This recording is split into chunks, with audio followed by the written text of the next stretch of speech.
Hello tout le monde, ici JUSB et aujourd'hui, critique peut-être la plus personnelle de la chaîne me concernant. Donc avec Sébastien, nous allons vous parler aujourd'hui d'un film que nous avons vu hier. Probablement le film que j'attendais le plus de l'année, un film très important pour l'industrie des adaptations de comics. On verra comment ça fonctionnera par rapport aux performances au box-office de ce film-là. Un film qui est censé être le démarrage d'un nouvel univers. Un film sur un personnage culte, le personnage culte des univers de comics, qui n'a pas eu le droit à un film solo depuis près de 12 ans. Nous parlons bien sûr de Superman réalisé par James Gunn. Donc James Gunn, PDG de DC Studios, réalisateur, scénariste et donc producteur de ce film. Donc il n'y avait pas plus personnel comme film de James Gunn par James Gunn. Et donc nous allons vous faire une petite partie sans spoiler avant de vous faire une très très longue... Je pense que ce sera une très longue critique, je pense, honnêtement, dans le sens où ce film est extrêmement dense, il y a tellement de choses à dire, tellement de références, tellement de machins, tellement de débats un peu partout que j'ai pu voir sur les réseaux et sur YouTube. Et donc hier j'avais donné un petit avis à chaud sur Instagram concernant mon avis sur le film, et déjà tout d'abord j'aimerais vous remercier tous du coup. Rarement j'ai vu autant de personnes solliciter mon avis pour un film, parce que j'avais beaucoup fait la promo du film à la veille de sa sortie, et même certaines personnes m'ont un peu consolé quant à mon avis sur le film que j'avais un peu induite sur Instagram, donc personne n'est mort, faut savoir, mais c'est vrai que c'est très particulier de voir à quel point les gens savent à quel point je tenais à ce projet, on va dire.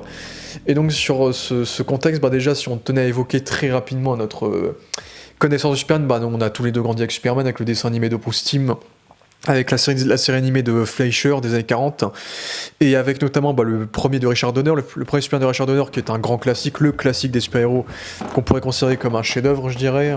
Oui, c'est un chef-d'œuvre. L'histoire d'amour, c'est surtout un film romantique, et c'est un film unique, surtout qu'on n'a pas vu depuis des lustres, je pourrais dire en point de comparaison, La La Land. Et ensuite on a eu le Superman 2 qui a eu plein de déboires par rapport à son réalisateur, qui est un film qui est correct, mais qui contient beaucoup de défauts qui font que ça reste quand même moins bien que le premier.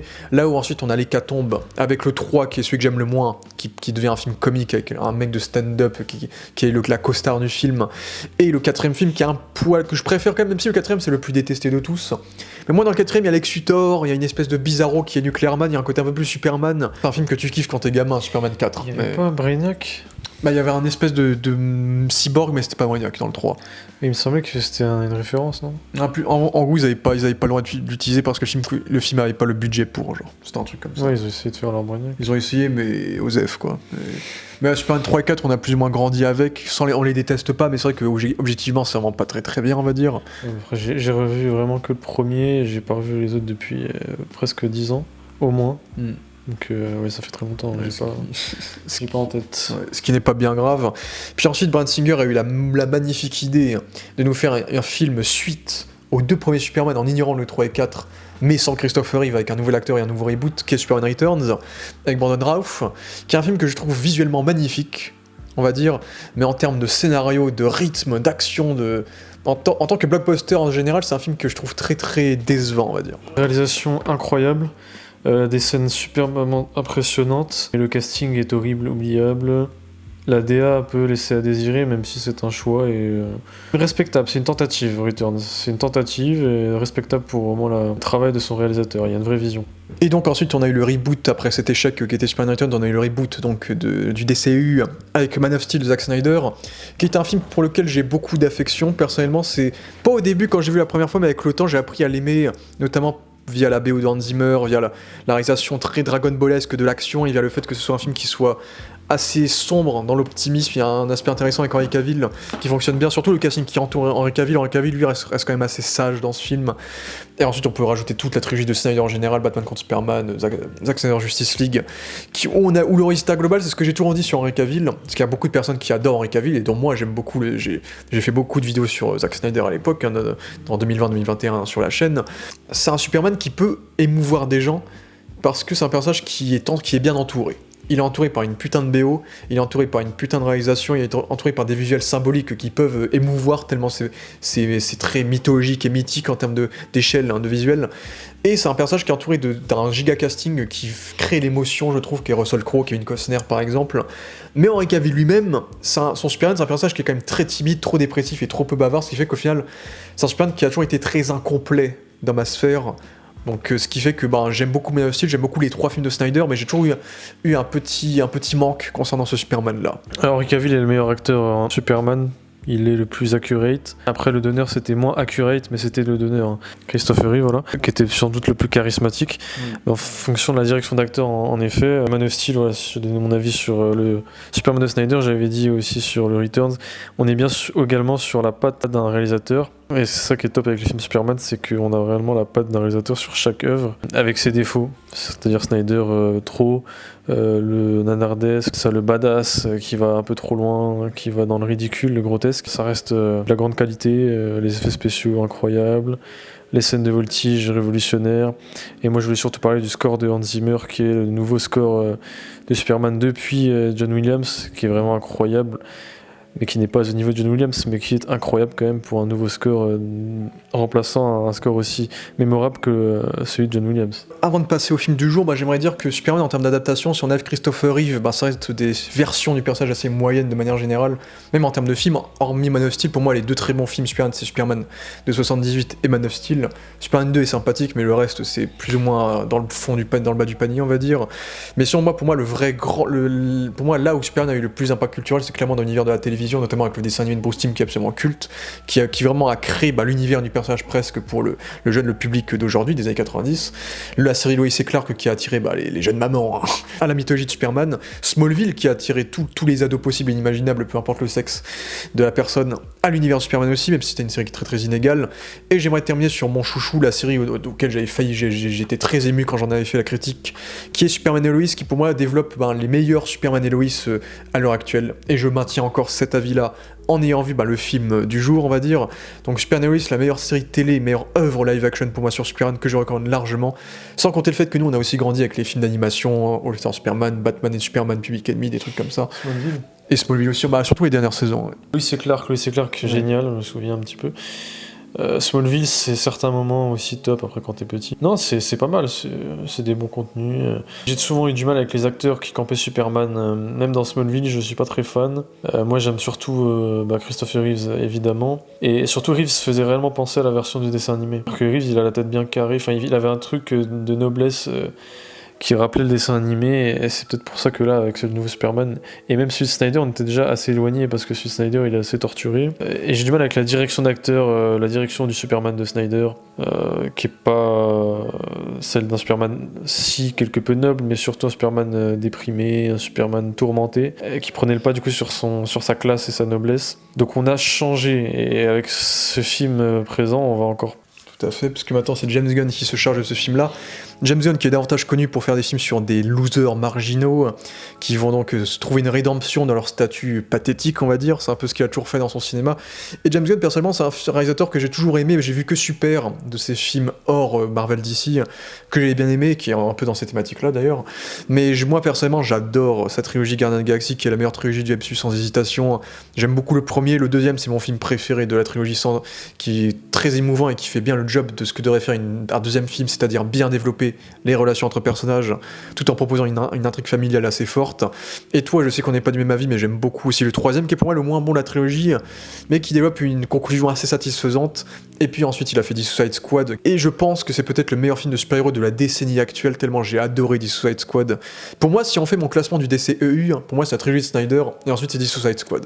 Je trouve que ce film-là, c'est le film le plus comic book, jusqu'à aujourd'hui, on va dire, qu'on ait eu de l'histoire de l'univers super-héros. Je trouve que c'est un film qui était très très bien géré dans tous ses aspects, et encore une fois, il a pu prolonger ce plaisir, entre guillemets, qui était The Suicide Squad, avec sa série spin-off qui est Peacemaker, mais on en reparlera davantage quand je parlerai de la saison 2, quand elle sortira.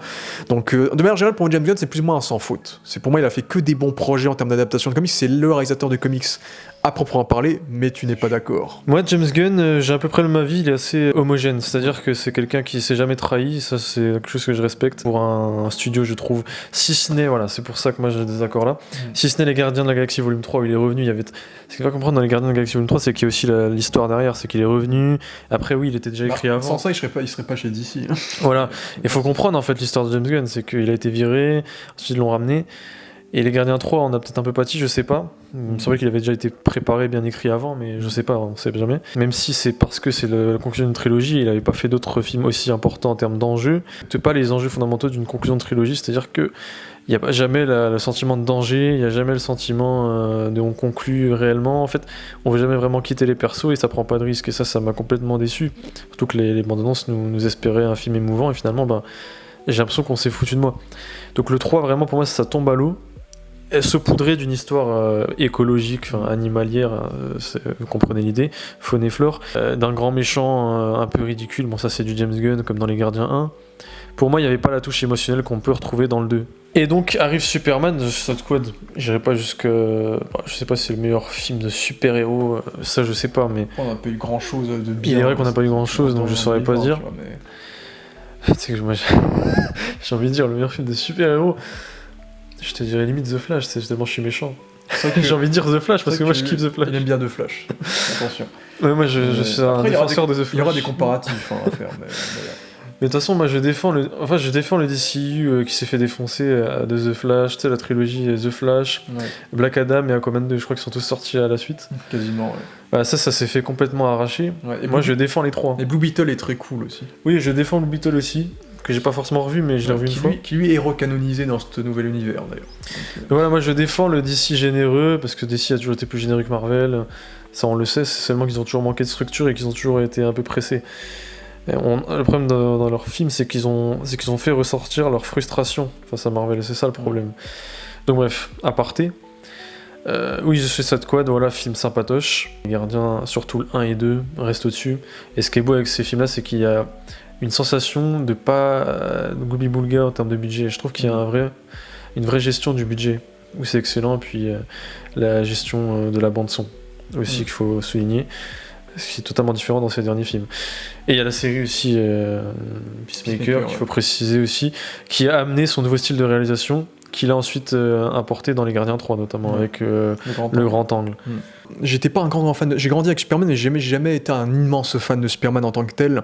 C'est vraiment en appréciant la version d'Henry Cavill avec le temps, et surtout en découvrant Superman et Lois récemment en regardant en direct, j'ai suivi la série en direct, tout en ayant découvert en comics All-Star Superman et Kingdom Come, que j'ai vraiment appris à m'attacher au personnage et être presque touché par les valeurs qu'inculque le personnage, ce qui étaient des valeurs que James Gunn semblait transmettre dans son film là, qui est un film qui a été annoncé sous la pression, quoi. C'est que Henry Cavill venait de revenir, et Henry Cavill s'est refait dégager à cause du flop de Black Adam, avec James Gunn qui annonce son nouveau film Superman qui arrive là, qui est censé démarrer ce DCU, qui est censé être un nouvel univers d'ici, qui est censé perdurer afin que James Gunn puisse instaurer une intrigue globale avec plusieurs films et séries télé, animées ou pas, de divers genres différents, a commencé donc par ce film-là. Bon, il y a Creature Commandos qui était un peu le chapitre 0 de ça avant, qui était sympathique aussi.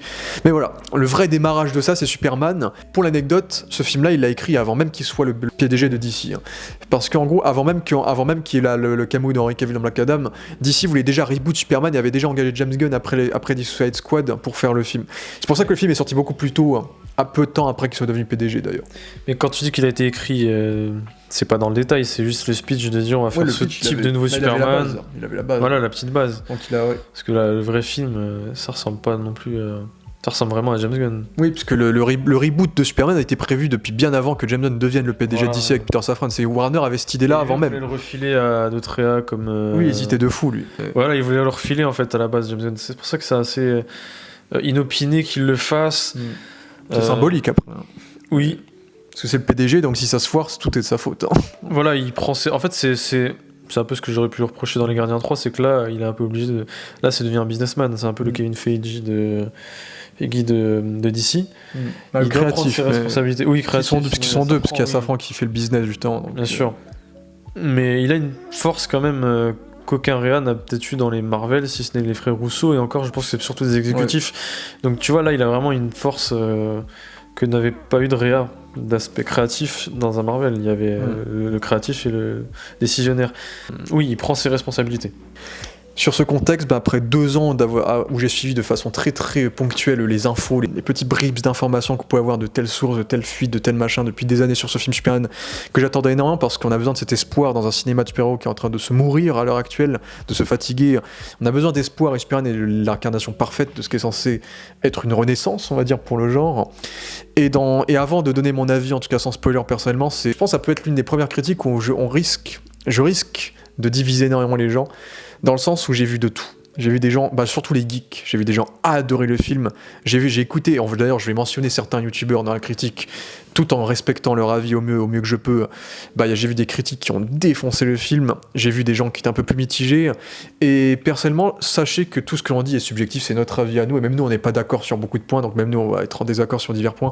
Donc sachez que tout est subjectif, mais que en tout cas personnellement, moi j'essaie de maintenir le plus d'objectivité possible dans mon avis. C'est que là, le film est sorti il y a un jour, j'ai bien réfléchi sur le film, et honnêtement, j'assume mon avis, et je pense que même en revoyant le film, parce que je le reverrai, il ne changera pas, donc j'assume mes propos sur ce que je viens sur ce film, sans spoiler. Donc tout ça pour dire que Superman, je voulais quelque chose de grand. Avec les bandes annonces, on a quand même vu que le film serait imparfait. Ça, on a toujours dit, dès le premier trailer, on a dit ouais, la photo bizarre, donc j'ai jamais dit que ce serait un chef-d'œuvre dès la sortie, tu vois, j'ai jamais été dans ce cas-là. À partir du moment où c'est James Gunn, il y a une anomalie. Tu peux pas avoir quelque chose de grand, en fait. James Gunn, c'est grand quand c'est des losers. Et là, tu prends Superman, c'est inapproprié, si tu veux, c'est incohérent. Donc tu veux avoir quelque chose de grand chez James Gunn, sous James Gunn, faut pas mettre Superman. Mettre un perso, faut mettre Polka Dot Man, faut mettre, je sais pas, mais faut mettre un perso ridicule. Tu vois, donc là, il y a déjà une incohérence première, c'est que c'est impossible d'avoir un grand film avec James Gunn. Superman, ce que je veux préciser, hein, un film comique, une comédie, grande comédie, oui, mais un grand film Superman, impossible. En tout cas, on était curieux de voir si James Gunn allait se réinventer en traitant de l'opposé des personnages qu'il traite habituellement avec Superman. Et pour moi, le bilan, en tout cas, si moi je devais commencer à donner mon avis sans spoiler, parce qu'on va faire une critique sans spoiler, parce qu'il y a des gens qui attendent notre avis depuis un certain moment et qui veulent savoir ce qu'on en pense véritablement de façon développée, claire et nette, et parce que c'est vraiment le film qui a été le plus promu de la chaîne depuis très très longtemps. Donc grosse vidéo encore une fois. Et personnellement, Superman, c'est une orange compressée, une orange très juteuse, très acide, mais qui est tellement compressée qu'on en perd le jus en fait. Ça, j'ai fait ma petite métaphore, parce qu'en fait Superman, c'est un film qui est généreux, très généreux, mais malheureusement trop généreux. C'est comme le pad thai que j'ai mangé ce midi. C'est-à-dire que c'est trop de goût, ça sentait l'industrie, tu vois. Trop de goût. Ouais, c'est alors ça. que le truc sud-américain, justement, on était plus dans le pas assez de goût, mais au moins il y avait un truc donc de plus authentique, tu vois. C'est marrant. Ouais, donc j'aimerais vous dire que j'ai adoré le film, que c'est le parfait redémarrage pour un nouvel univers d'ici, que juste en vrai, déjà juste ça me fait presque mal de regarder ces vidéos qui défoncent le film et de voir cette scission qui se recrée. J'ai l'impression de revivre Batman contre Superman en fait, un petit peu dans cette époque-là. J'ai jamais vu un film autant divisé depuis si longtemps chez DC, qui est aussi important en même temps. C'est un peu la symbolique qui est intéressante. Après là, c'est les critiques françaises. Oui. Faut attendre. Aux États-Unis, ils sont assez américains. J'ai l'impression que ce sera plus léger aux États-Unis, effectivement. Parce que c'est vraiment les Américains qui ont le pouvoir. Ouais. Exactement, et qu'on fait la décision sur BVS. Aussi, oui. Et là, je pense que là, c'est beaucoup plus dans la lignée de ce que les Américains apprécient de plus en plus dans le cinéma actuel. Mais c'est vrai que c'est quelque chose qui me fait assez mal, parce que moi, j'aurais adoré que ce film rassemble tout le monde, que Superman, de façon symbolique, rassemble tous les publics. Et même moi, je peux pas vous dire, j'aimerais le dire, mais je peux pas vous dire que j'ai adoré le film, que j'ai trouvé le film exceptionnel, excellent, et que c'est un parfait redémarrage, et que maintenant j'ai hâte de voir l'univers se lancer, j'ai hâte de voir les prochains projets. Ça ne change pas, parce que il y a de très bonnes bases dans le film, mais le problème, c'est que James Gunn, et ça me fait chier de le dire, ouais, ça me fait vraiment chier, mais déjà, bon, c'est pas le meilleur film Superman pour moi, déjà, ça c'est clair. Juste d'un point de vue purement objectif, pour moi, déjà le Richard Donner est inclassable pour l'instant, et Man of Steel pour moi est au-dessus aussi. Pour moi il est 3ème, tu vois. Superman 2 on peut le descendre, pour moi il est top 3. Top 3 déjà, pour moi c'était l'objectif un peu minimum que j'attendais d'un retour de Superman, mais pour moi c'est le moins bon film de James Gunn. Et ça c'est en vous disant que pour moi James Gunn, tous ses films sont au moins dans le top 20, top 30 des plus grands films de super-héros actuels, donc actuels tout court même.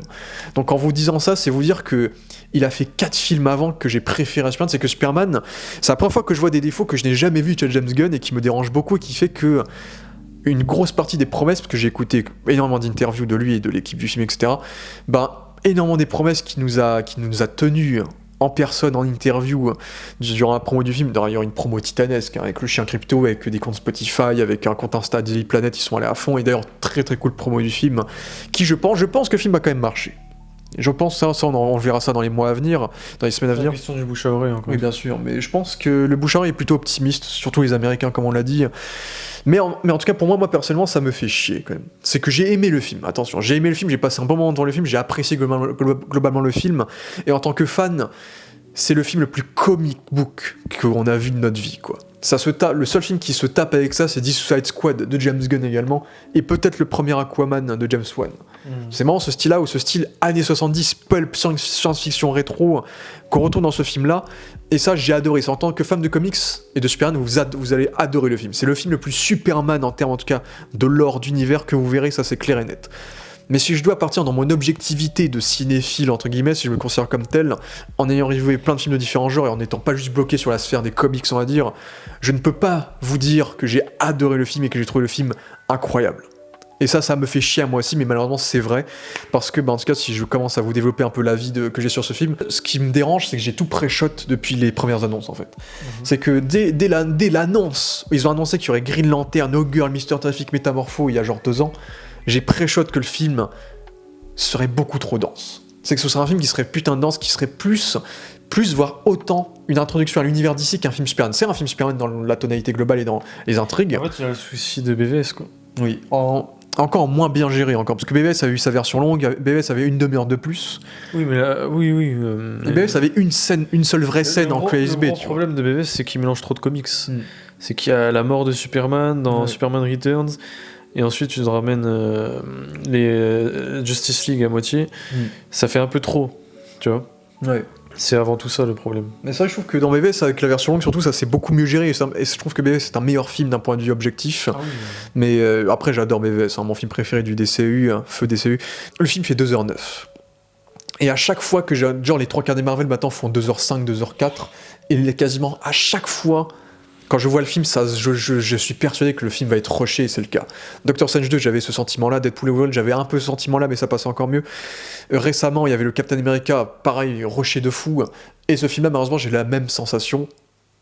C'est paradoxal parce qu'il y a un côté plus homogène, quand même, dans le rythme. C'est plus artistique. En fait, cette fois, c'est fait exprès, en fait. C'est pas des problèmes de prod qui dérangent le film. C'est que c'est un film... En fait, James Gunn est trop ambitieux sur ce film. Il a mis beaucoup trop d'ambition, il a mis beaucoup trop d'éléments. Et en fait, on dirait qu'il a adapté 200 pages d'un All-Star Superman dans un film de 2h10. Et moi, désolé, mais en voyant ce film-là, j'ai l'impression qu'il manque une demi-heure de film. Soit qu'il manque une demi-heure, soit qu'il aurait dû enlever des éléments du film. Pour beaucoup plus alléger et laisser le temps imparti qu'il aurait enlevé à des personnages de l'univers de Superman autant qu'on puisse les développer que possible, quoi. Donc ça, ce serait un peu mon avis global. Pour moi, oui, 3e ou 4e dans le top des Superman, je sais pas, faut que je revoie Returns, faut que je revoie les 3 et 4, faut que je revoie tout. Mais oui, il est évidemment en dessous de ce que j'ai vu, Superman 1, Man of Steel, largement. Pour moi, on est à des années-lumière. En fait, ce qu'il faut comprendre, c'est que chacun de ces films-là ont leur propre ton, leur propre style. Man of Steel, on est sur un ton à la Batman, donc on peut ne pas aimer du tout. Mais ça se tient dans son ton, ça se tient. Le premier, on est dans un ton un peu plus humoristique, mais on reste dans un film de super-héros classique, années 70. Et celui-ci, on est un peu sur un Deadpool, on est sur une grosse comédie. Je crois que c'est la plus grosse comédie de James Gunn, parce que même les gardiens, ce sont avant tout les personnages qui sont des losers, qui font rire, plutôt que les sketchs. Là, on est sur un enchaînement de sketchs. C'est au-delà de Marvel, en fait. C'est pour ça que les gens ne comparent même plus vraiment à Marvel. C'est que là, on est... Certains sorties de salle, c'est pas comme les Marvel, comme si les Marvel étaient sérieux, mais c'est vraiment ça. Là, on est sur un film très comique. Il y a quasiment que de l'humour dans ce film. Comique et comics. Et très comics visuellement, évidemment. Oui, on ressort les pages, on ressort le kitsch, on ressort les costumes, on ressort le chien, toutes les choses qui font très comics et qui peuvent en dérouter la majorité, justement, et qui justifient le choix d'une grande partie des gens à ne pas lire des comics. À savoir que ça peut ne pas avoir de cohérence du tout, que ça peut être grotesque. En fait, ce film a toutes les qualités, tous les défauts d'un comics, mais d'un comics des années 70, peut-être même 60, c'est pas les grands runs de Superman, on n'est pas sur un film qui se tient niveau ton, c'est une comédie. Ça, c'est essentiel de le rappeler, parce que ça définit le prisme, ça définit la vie finalement qu'on a de ce dernier. Si on le voit et si on s'attend à un film sérieux où on va voir un Lex Luthor badass qui va devenir quelqu'un, qui va devenir le fameux Lex Luthor qu'on a notamment dans la série Justice League, là où il est très développé, où il est important, charismatique. Certes, il veut aspirer à plus tard à créer son Lex Luthor, son Superman, etc. Tout condensé, tout est comique. C'est-à-dire que, notamment, je pense à Justice Gang, là, savoir Green Lantern, etc., tous les super-héros méta-humains rajoutés, ils ne servent qu'à faire de l'humour, finalement. En fait, tout ce qui est en supplément, en trop ou autre, et comique. Donc à aucun moment, en fait, si vous voulez, on rentre pas dans le film de manière frontale, dans des enjeux, dans de l'émotion pure. Et à partir de là, c'est compliqué de donner un avis objectivement. J'ai pu rigoler à certains moments, j'ai rigolé... Il y a des choses qui m'ont fait, voilà, c'est sympatoche. Mais après, quand on réfléchit et qu'on se dit que c'est un film Superman, par rapport à ce qu'on a pu voir dans le passé des films Superman, on est à des années-lumière. Moi qui ne suis pas fan de Man of Steel de Snyder, je reconnais que le Man of Steel de Snyder fume ce film, mais largement. Et après, la technique, on le savait déjà, hein, il suffisait de voir les bandes annonces. Évidemment, sur la technique, il le fume. Le plus gros point où il le fume, c'est la musique, évidemment. Ça, c'est inattaquable, indéfendable. J'ai l'impression de voir une Justice League plus qu'un Superman, tu vois. On est plus sur un film Justice League qu'un film Superman réellement. En ce que Superman est un personnage quelconque dans ce film. En ce que il y a le Green Lantern, il y a Crypto, ouais, il y a tous ces persos, il y a Lois Lane, il y a tout le monde, très bien. C'est comme ça que je dis qu'on est dans un comics, c'est qu'il y a tous les persos, c'est très bien. Il n'y a pas de matière, quoi. La matière qu'il y a, c'est le propos, le sujet du film, le traitement et le questionnement de Superman sur pourquoi est-ce qu'il est sur Terre, ses missions, etc. La bipolarité avec Lois Lane. Ça, c'est la matière. Tout le restant, il n'y a pas de matière dans ce film, il faut être honnête, il n'y en a pas. C'est uniquement une succession de sketchs avec des persos, des scènes comiques, des scènes cool, des scènes sympas, des scènes marrantes. En fait, c'est un avis, je sais même pas vraiment quoi penser de ce film, c'est-à-dire qu'il m'est sympathique. J'ai pas envie de l'attaquer parce que c'est mignon, c'est James Gunn, tu sens qu'il a mis du cœur, tu sens qu'il est ambitieux, tu sens qu'il ne se trahit pas. Est-ce qu'il était l'homme pour rebâtir un DCU ? Est-ce qu'il était l'homme notamment pour faire Superman ? Pour moi, le débat de base, vient au départ, c'est les décisionnaires de Warner. J'ai pas envie d'attaquer, d'incendier un réalisateur qui fait son mieux dans ce qu'il sait faire. Parce que James Gunn n'est pas un mauvais réalisateur, quelqu'un d'ambitieux. Voilà, on a eu sa version, très bien. Mais il y a les autres qui sont passés avant, et quand on regarde dans le rétroviseur, on voit une Lamborghini, tu vois. C'est pas la même chose. Je suis pas très voiture en plus. Une Mustang, voilà, plus beau. Je pense que j'ai tout développé un par un, en commençant du coup par la réalisation, qui pour moi est plutôt un point positif quand même du film, dans le sens où je trouve que James Gunn quand même il a une très bonne gestion du découpage. Il a fait un effort, en effet. Alors c'est pas qu'il savait pas réaliser, hein, c'est que... Sur Les Gardiens 3, on l'a vu évoluer en vrai avec les blockbusters, parce c'est un habitué maintenant. Ça oui, sur Les Gardiens 1 et 2, il commençait légèrement les plans séquences, et sur le 3, il a un peu mixé avec sa caméra embarquée grand angle, où j'ai pas trop aimé le style, mais oui, c'était très lisible aussi. Et là, il a un peu abandonné le grand angle, il y en a un, mais on est plus sur un style The Flash, c'est-à-dire on a de vrais plans séquences, moins de slow motion, mais tout autant que The Flash, même Black Adam, et tous les derniers films, même Blue Beetle aussi. Scène d'action très bien faite, très lisible. J'ai pas grand chose à reprocher sur la mise en scène au global d'un film Superman. Des beaux plans de temps en temps. Si on doit attaquer la réalisation, ça serait pas réellement la réalisation, ce serait plutôt le découpage ou le montage ou l'enchaînement des plans. En vrai, je trouve ça intéressant de voir chaque réalisateur apporter sa patte dans la réalisation d'un Superman. C'est James Gunn du coup utilise le procédé du grand angle. En gros, je crois qu'il a utilisé une lens, donc un objectif qui peut changer de point de focale pendant le tournage d'une scène, donc passer de 6 mm à 300 mm pendant la scène, ce qui fait que du coup t'as la perspective qui s'agrandit, qui change pendant la scène, qui fait que par exemple Superman a une petite jambe qui, pendant que la caméra par exemple avance, la jambe va quand même grandir parce qu'il modifie la perspective de l'objectif en même temps, ce qui fait que le film ne ressemble à aucun autre quasiment en termes de film de super-héros. C'est que James Gunn s'amuse avec le côté grand angle, et en plus il fait des très longs plans en travelling avec le grand angle où il s'amuse à se balader autour des personnages, à faire des longues scènes d'action en grand angle en un seul plan souvent, qui sont assez longs, et t'as même un plan séquence, comme dans les Gardiens 3, tu as un plan séquence consacré à un certain personnage qui est filmé avec ce côté grand angle, un côté plus première personne pour le coup, vu que c'est du point de vue d'un personnage externe, ce plan séquence là, qui est très bien foutu aussi, c'est un plan séquence qui est très bien foutu. Oui, c'est d'une générosité de toute façon, ça c'est ce que je précise, hein. Encore une fois sur James Gunn, l'ambition, la générosité, c'est pas Snyder, c'est bien différent. Il a pas la photo léchée, il a pas la manie des effets spéciaux, il a pas le stylisme, l'iconisation. Je pense au premier plan de Luthor, qu'ils auraient pu faire à peine mieux, même s'il y a quand même un tout petit peu d'iconisation, mais c'est léger. C'est pas la même chose, on va pas iconiser réellement, mais avec ses armes, avec ce qu'il a toujours su faire, il y a réellement une amélioration. D'ailleurs, sa meilleure réalisation, je pense. J'hésite avec le Suicide Squad de nouveau, mais après il faudrait genre et tout, mais en plus c'est un peu un point commun avec Snyder, où Snyder avait la même idée dans Man of Steel de filmer Superman quand il vole, mais de filmer jusqu'à qu'il soit plus possible d'être filmé, pour créer un côté documentaire où le mec est tellement rapide que le caméraman ne peut plus l'attraper. Et James Gunn il a un peu utilisé ce procédé là, mais avec son côté grand angle, où cette fois il imagine que le caméraman pourrait voler autour de Superman. David Cohen Swat et caméraman qui étaient tous les deux accrochés à une câble où du coup Cameron suivait Corin Sweat qui volait sur un studio. Et c'est comme ça que tu as ces séquences-là où tu as Superman qui vole de très très près de nous, très très près de la caméra, et parfois on le filme sur le côté, on le filme de face. Et parfois tu as la caméra qui tremble beaucoup plus, le grand angle qui est beaucoup plus forcé quand il y a des séquences où justement quand il vole, il est dans un mood beaucoup plus sombre par exemple. Donc il y a quelques procès qui montrent aussi l'attitude du personnage et le développement du personnage dans les séquences de vol par exemple, qui sont plutôt bien foutues. Il y a un côté très... c'était ce qu'il avait vendu, il avait ce côté Top Gun Maverick où il y a un peu ce côté tête chercheuse. Parfois tu as la caméra qui est braquée sur son dos, sur son torse, et donc t'as la caméra et donc on vit un peu sa sensation de vol avec Superman du coup. Et d'ailleurs ce que j'aime bien c'est que dans ces scènes d'action il adore mettre en valeur le logo de Superman, il adore faire un gros plan sur le logo à chaque fois. Et c'est l'ouverture du film. Et l'ouverture du film aussi, ouais. Donc il y a aussi ce côté là qui est intéressant.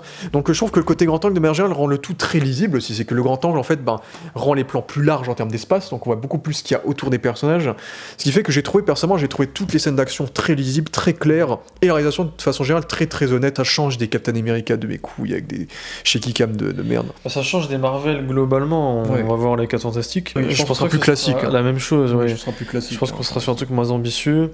Là, il y a un réel travail de lisibilité, mais je pense à The Flash, Black Adam, je sais plus s'il y avait 40 000 plans séquences non plus, il y en avait aussi. Justement, il y avait une déformation d'angle.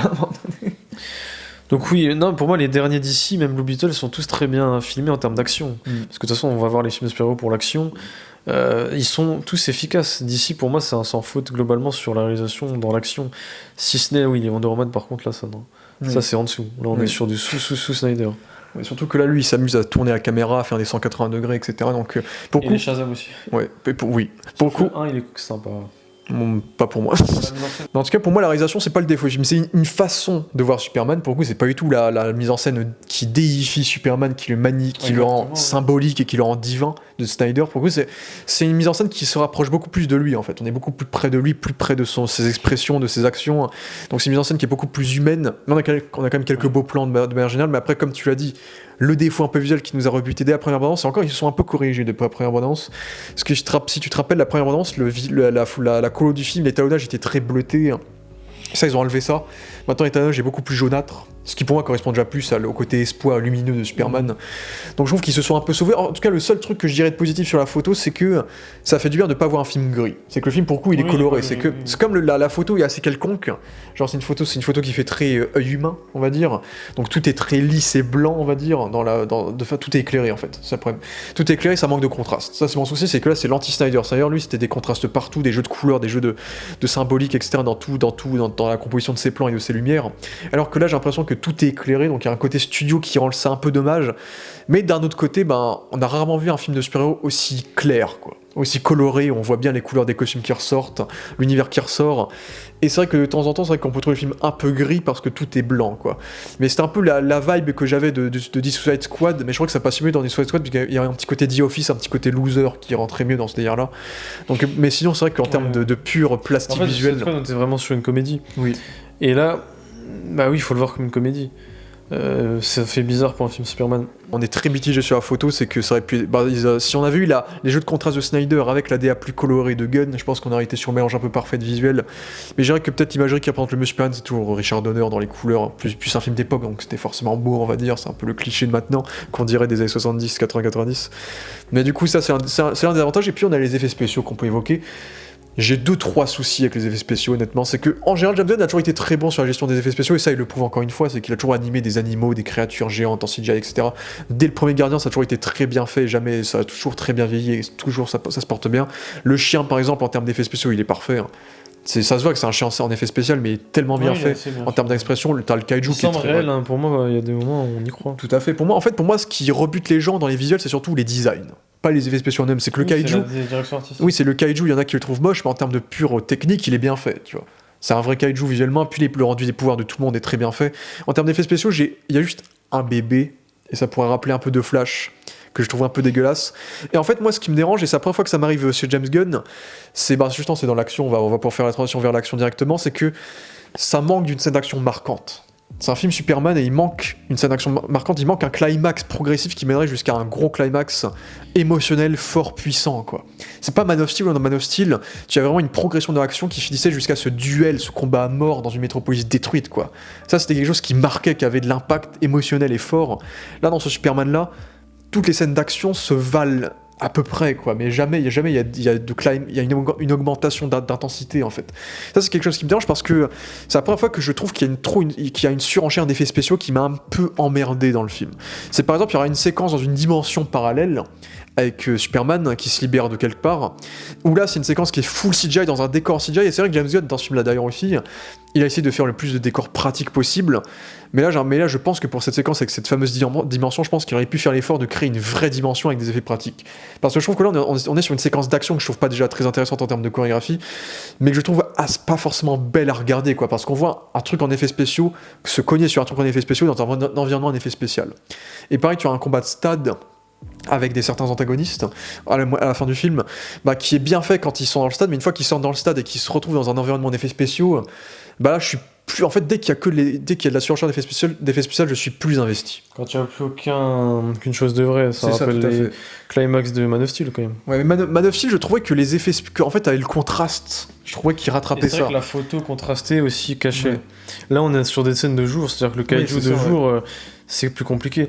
Là, il met vraiment les architectes des VFX à l'épreuve. Parce que pour le coup, les séquences d'action, il y a des scènes d'indépendance, mais le combat contre le kaiju, je le trouve bien parce qu'on sent qu'ils ont fait plein d'effets pratiques dans les sauvetages qu'il y a entre temps, c'est bien fait. Et on sent, et ça, c'est l'une des rares fois que j'ai cette sensation-là dans un film de super-héros. C'est pour le coup, dans quasiment toutes les séquences de vol ou de doublure numérique qu'on a Superman, j'ai l'impression de vraiment voir David Corenswet Sweat voler. J'ai pas l'impression de voir une doublure numérique voler, en fait. C'est que pour le coup, je trouve que son visage est très très bien incrusté dans les plans numériques, et quelquefois ils ont fait même l'effort dans des séquences qui auraient pu être en effets spéciaux de le quand même l'incruster dans une grue et de le faire sauver quelqu'un en volant, par exemple, tu vois.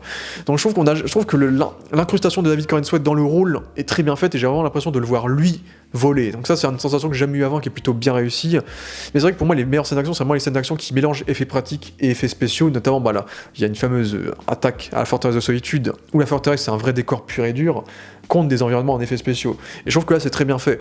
Et donc ça c'est mon premier défaut, parce que sinon les scènes d'action, on l'a déjà dit, techniquement sont très bien foutues et très lisibles, mais ça manque d'impact, et aussi parce que on en parlera un peu des menaces, mais les menaces sont pas émotionnelles. Les menaces, c'est vraiment des bad guys, c'est vraiment les hommes de main du bad guy, en fait. Donc il y a pas d'implication émotionnelle comme il y avait avec Zod dans Man of Steel, quoi, qui avait tué Jor-El par exemple. Le troisième acte, c'est une succession de scènes d'action, mais je trouve qu'il n'y a pas un climax émotionnel qui est mérité, en fait. Il manque quelque chose, quoi. C'est qu'il y a un petit twist dans le climax, mais tout est superficiel en termes d'émotion, en fait. C'est ça qui me dérange. En fait, moi en plus ça me rappelle deux choses. Il n'y a aucune scène qui réellement va mettre en avant Superman de manière à se dire c'est la scène marquante. Mais globalement, le film n'a pas cet attrait marquant. C'est la première chose que j'ai dit quand je suis sorti, c'est sympatoche, mais ça va pas me marquer. Est-ce que j'ai forcément envie de le revoir? Oui et non. Parce que c'est Superman, oui, pour le côté comics, parce que c'est moi. Mais si c'était autre chose que Superman, non, certainement pas. Et il n'y a rien de marquant, en fait, c'est une petite caresse, on l'oublie, et puis voilà, on passe à autre chose. Et moi, ça m'a rappelé Deadpool et Wolverine. Ça y ressemble beaucoup, à quel point je dis que c'est comique, c'est vraiment à ce point-là. Néanmoins, dans celui-ci, il y a des scènes climax. Il y a la fameuse scène jeu vidéo. Ah, le plan séquence travelling voilà. Latéral, là. Et le climax final avec Wolverine en torse nu, où c'était quand même... Il y avait ces moments. Là, il n'y a pas ces moments. Le truc, j'ai l'impression que le plus gros moment d'action du film, c'est pas Superman l'auteur de l'action, genre. Le fameux plan séquence qu'on évoque. Parce que peut-être ça, c'est peut-être la scène d'action la plus marquante du film à cause du plan séquence. Oui, c'est une scène d'action sur Mister Terrific, du coup. Puisque sinon, les scènes d'action de David Carradine, c'est qu'il y a quand même... Parce qu'il y en a beaucoup qui vont se plaindre de ça, mais oui, Superman se fait beaucoup défoncer dans ce film-là. Mais il y a quand même ces moments où lui est badass et il fait des trucs badass quand même. Mais... combat numérique dans des environnements numériques avec une photo assez plate, et souvent ça arrive pas à nous marquer émotionnellement, et parce que si les menaces qu'il affronte ne sont pas impactants scénaristiquement parlant. En fait c'est ça qui est intéressant, c'est que je pense que le film va marquer parce qu'il est quand même, je le trouve quand même très très spécial dans la sphère actuelle, marqué dans le bon ou dans le mauvais sens, on verra. En fait il est à l'ouest, le film, il y a un côté déréglé, c'est très homogène en fait, tout le film est assez égal, il n'y a pas non plus de creux évidemment. Mais tout le film est très égal. Tu ressors rien parce que tu ressors tout. C'est un problème quelque part parce qu'il n'y a aucune montée émotionnelle. Évidemment, c'est impossible dans ce cas. Non, en fait, c'est comme regarder l'enchaînement d'une saison de How I Met Your Mother, tu vois, ou c'est pareil. C'est tout le temps des vagues et ça descend jamais. Enfin, c'est pas vraiment des vagues. C'est tout le temps marrant. En fait, ce qui est paradoxal, c'est que les moments marquants de ce film-là, déjà, c'est plus les moments où ils sauvent des gens plutôt que les scènes d'action. Ce qui est pas un mal pour moi d'ailleurs. Je trouve que ça c'est quand même. Oui, parce qu'on on ramène cette base-là, tu vois. Déjà. Parce qu'on filme d'une manière, on emploie des effets spéciaux. C'est des choses qu'on voit pas chez Marvel. Marvel, ils mettent l'effet spécial dans les combats quand c'est nécessaire. Sinon, non, bon, quand c'est pas nécessaire aussi, mais pour flemme. Et c'est bien caché, on le voit pas forcément, même si c'est souvent moche quand on le voit. Vraiment se faire s'embêter à filmer Superman en train de sauver un écureuil. Voilà, il va s'embêter. Et ça fait neuf pour nous parce qu'on n'a pas l'habitude. Rémi, le donneur. Depuis Rémi. Rémi et le donneur, c'est-à-dire que ce sont les deux seuls où là, ils s'embêtaient vraiment à faire des scènes réellement super-héros. Dans le donneur, ils sauvaient vraiment des gars. Et bon, après, c'était limite parce qu'il n'y avait pas d'argent en réalité. Mais oui, il y avait ces scènes marquantes. Et en plus, là, il y avait le côté émotionnel parce qu'on était dans rien d'effet spécial à cette époque. Pour le coup, ce qui est intéressant, c'est que je trouve que les scènes qui se font le plus marquer dans ce film Superman-là, c'est plus les séquences de dialogue, en fait. C'est plus ça que je pense qui va être retiré. Je trouve que c'est intéressant, parce que c'est thématiquement parlant, c'est plutôt intéressant, parce que c'est surtout, il y a une longue séquence de discussion entre Clark et Lois au début du film. Il y a une confrontation finale avec Lex Luthor, qui est une séquence de speech, de narration, de bavardage, de dialogue, par exemple, qui peut marquer une séquence avec le Pac-Kent aussi, qui va marquer des gens aussi. Donc en fait, les séquences qui ont marqué les scènes d'action sont limite superficielles, parce que ce qui est important dans ce film-là, c'est les dialogues, c'est les thématiques. Et ça, c'est aussi un autre point qu'on va évoquer juste après, mais si on termine sur la technique, on peut parler de la DA. Du coup, la DA du film a commencé par la photo, on l'a déjà parlé, mais de l'univers de base. C'est que du coup, James Gunn a pris le parti pris de nous faire un film qui se déroule en cours de route d'un univers qui existe déjà. C'est que vous aurez un texte introductif qui va vous dire que depuis 300 ans, on est au courant de l'existence des méta-humains dans l'univers d'ici, que du coup, on est dans un univers très comics en fait, où les méta-humains existent, ont toujours existé, et où tout le monde connaît les méta-humains. On est plus choqué quand on voit un kaiju, on le filme avec notre portable, hein, tu vois, parce que c'est devenu banal entre guillemets, quoi. Donc ça, c'est un parti pris que je trouve intéressant et qui ressemble à tous les comics, c'est qu'en vrai, tout le monde, quand quelqu'un commence à lire un comics, c'était toujours un comics où l'univers est déjà instauré en fait. C'est le premier comics de Superman que j'ai lu, il y a déjà Green Lantern dedans, il y a déjà machin. Donc je trouve que c'est un parti pris qui marche bien, et on a vu le film avec des gens qui connaissent rien de DC, on a eu des avis, on va dire. Et honnêtement, je trouve que le film est quand même trop dense, peut-être trop fantastique presque. Pas pour nous, je pense que nous on est ok. Mais je trouve que le film est quand même trop dense, c'est qu'ils essaient le film, sa trame de base est claire et nette et accessible. Mais il y a tellement de personnages, tellement d'univers, d'incrustations, de lore différents, qui fait que je trouve que le film est quand même lourd à encaisser pour quelqu'un qui est néophyte en fait. Et ça, c'est quelque chose pour le coup que je maintiendrai. Non, c'est un problème récurrent des films Marvel aussi. En tout cas, t'as qu'un film, t'avais pas des séries à rattraper, tu vois. Donc, Ouais, dans cet aspect-là, oui. Parce que si tu veux te le regarder tout seul... Non, c'est vrai que c'est aussi propre à DC. Parce que au moins, dans les Marvel, tu vois, t'as les enjeux définis au début. C'est classique, quoi. T'as le méchant, tu comprends les enjeux. Que ce soit horrible ou pour le meilleur ou pour le pire, comme Doctor Strange 2 ou Ragnarok. Mais il y a une vraie aventure que tu connais selon l'univers là. Il n'y a même pas réellement d'aventure, si ce n'est arrêter Luthor, quoi. Ouais. Toute cette incrustation de lore, je trouve, alourdit le film, ce qui fait que les 2h09, tout se fait très lourd et très pathos, quoi. Il y a beaucoup de pathos, je trouve. Ce qui fait que pour moi, le film, ils auraient dû rajouter 20 à 30 minutes pour rendre tout ça beaucoup plus hétérogène, linéaire, beaucoup plus aéré, quoi. Ça, ce serait mon problème global, mais si on parle de la DA visuellement, on a parlé en large et en travers du costume de Superman dans les précédentes vidéos, mais comme on l'a dit, on a du mal. Après, ça a divisé aussi... Oui, le costume, moi, non, j'y arrive pas du tout. Je sais pas si c'est le pire, mais j'aime vraiment pas. Superman Returns est quand même bien allé. Mais je préfère Returns. Moi, j'aime pas du tout. Il y a un côté classique, un peu à la... Justement, à la Richard Donner. Il y a un côté pyjama comme dans Richard Donner. Et moi, j'aime beaucoup le rouge un peu comme ça. Si, moi, j'aime bien le Returns. Je suis pas fan de fou. Mais en fait, j'ai du mal avec le costume de Superman récent. Pour moi, le meilleur, c'est de loin Man of Steel. C'est de loin Henry Cavill. Et tous les autres, je déteste. Pour moi, le meilleur restera jamais pour l'instant le Kingdom Come, Brandon Routh quand il est revenu. Son costume est vraiment parfait. Et puis Henry Cavill. Mais c'est vrai que Superman, surtout Superman, pour le coup, c'est l'un des rares points qui est bien. C'est que Superman a toujours eu des très cool costumes, hein, que soit Donner, que soit Lois et Clark aussi, avec son côté un peu ex-Ross. Et donc Kingdom Come, même les costumes de fin de Superman et Lois, c'était bien. Mais là, pour le coup, je suis très divisé. C'est que avec le temps, j'arrive à assimiler un peu plus le côté combinaison qui fait un peu jeune Superman, qui a un costume un peu plus simple. Mais il y a la texture en cuir qui ressemble à toutes les textures de tous les costumes que James Gunn a pu faire dans ses précédents films. Il y a les lignes qui servent à rien et qui entachent un peu le costume. Il y a le col qui fait trop Red Son et qui le rend trop autoritaire, je trouve. Les trapèzes servent à aérer le personnage et à le rendre plus humain, entre guillemets. Je trouve que l'école, il y a un côté autorité de base avec les militaires, etc. Donc je trouve ça c'est le problème parce que sinon en termes de costume, on a tous les fondamentaux qui reviennent. On a le logo qui est en plus un mélange de toutes les époques, hein, avec le logo très sobre de Kingdom Come, les codes couleurs des comics de base. base et le contour jaune des comics des années 30-40, donc Golden Age. Et on a aussi, on retrouve le slip rouge, qui pour le coup je trouve passe bien dans ce costume-là. Ce costume-là pourrait pas exister sans le slip, je trouve. Et je sens que Coruscant a dit que Gunn il voulait pas mettre le slip au départ, il n'arrivait pas à trouver comment mettre le slip, il a même demandé à Snyder comment il a fait pour pas avoir réussi à le mettre aussi. Et en gros, c'est Coruscant qui a dit mets-le quand même parce que le slip, en fait, ça évite Superman à le rendre terrifiant pour les enfants, en fait. Superman, il a un slip, il est pas terrifiant. Donc je trouve que c'est un argument qui marche bien pour Superman. Et puis on a le S jaune qui est de retour aussi. Et on a les couleurs vibrantes, qui fait que c'est un costume que je trouve ok. Mais je m'attendrais vraiment à beaucoup mieux pour un prochain costume. Pour le coup, je pardonne parce que limite il est jeune et tout, mais j'ai quand même beaucoup de mal. Mais moi, ce qui me dérange plus, c'est surtout le costume de la Justice Gang, on va dire. C'est que ça me dérange. Après, il y a un but thématique, c'est que la Justice Gang est une équipe qui a un costume commun, qui appartient à une corporation commune, ce qui fait qu'ils ont un logo qui est le logo de Lord Tech, et qu'ils ont tous un code couleur un peu blanc. Mais ça me dérange de voir Guy Gardner dans un costume qui est très très peu vert. Ça me dérange de voir Hawkgirl avec une veste en cuir blanc et noir. Guy Gardner, je trouve que sa perruque est toujours aussi laide, surtout qu'en plus sa perruque est plus blonde que rousse, donc ça me dérange encore plus. Mais la perruque, je la trouve assez kitsch, encore une fois. Après, ça va avec le personnage, vous me direz, mais il manque de vert, et Hawkgirl surtout. Quand on a eu le costume de Hawkman dans Black Adam, qui faisait très antique, très égyptien, avec des rayures de l'âge, on sentait que le costume était vieux, quoi. Et là, t'as le costume un peu en plastoc de Hawkgirl dans ce film-là, je trouve qu'on rétropédale en termes de DA dans les costumes, quoi. Il y a que Mr. Traffic où ça marche bien, parce que Mr. Traffic, pour le coup, ce costume-là, c'est son costume à lui de base. Pour le coup, le costume veste en cuir noir et blanc, et pour le coup, Mr. Traffic, en termes de visuel, est très très bien.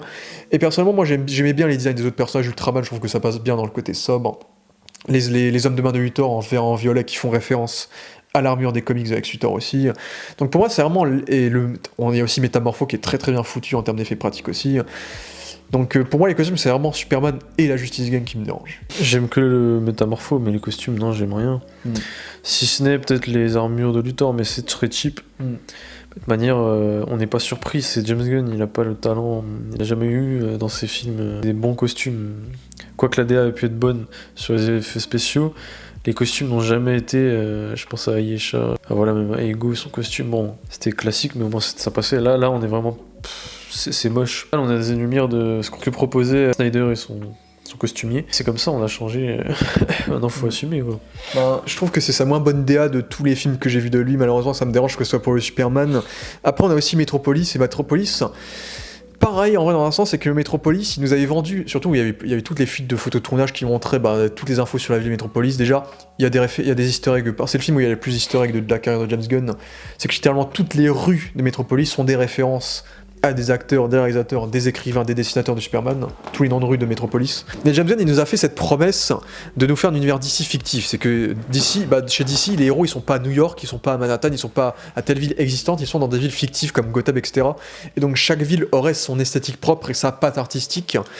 Et c'est vrai que son Metropolis, au final, quand le film commence, en fait, le truc, c'est que son film commence direct dans le feu de l'action. Et du coup, on n'a pas le temps de découvrir Metropolis. C'est ça qui me dérange, c'est qu'on prend le temps, on montre que Superman sauve des gens, mais on prend pas le temps de faire vivre la ville de Metropolis, et ça me dérange. Et en plus de ça, je trouve que la ville de Metropolis, en vrai, tu enlèves la tour de Luthor Corp, du coup, qui est un petit peu SF, bâtiment rétro-futuriste, et t'enlèves le globe du des planètes. Mais Metropolis, il y a une petite vibe un peu rétro, mais je trouve que la ville est quand même trop normale, visuellement.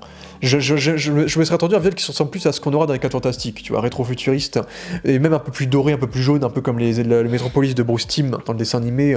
Là, Metropolis, je suis un peu déçu, je trouve que le meilleur Metropolis reste toujours celui de Superman Returns, qui avait plus ce côté art déco qui me manque un peu dans ce film-là. Le truc que je ressortirais qui est plutôt positif, c'est vraiment le style vestimentaire des habitants.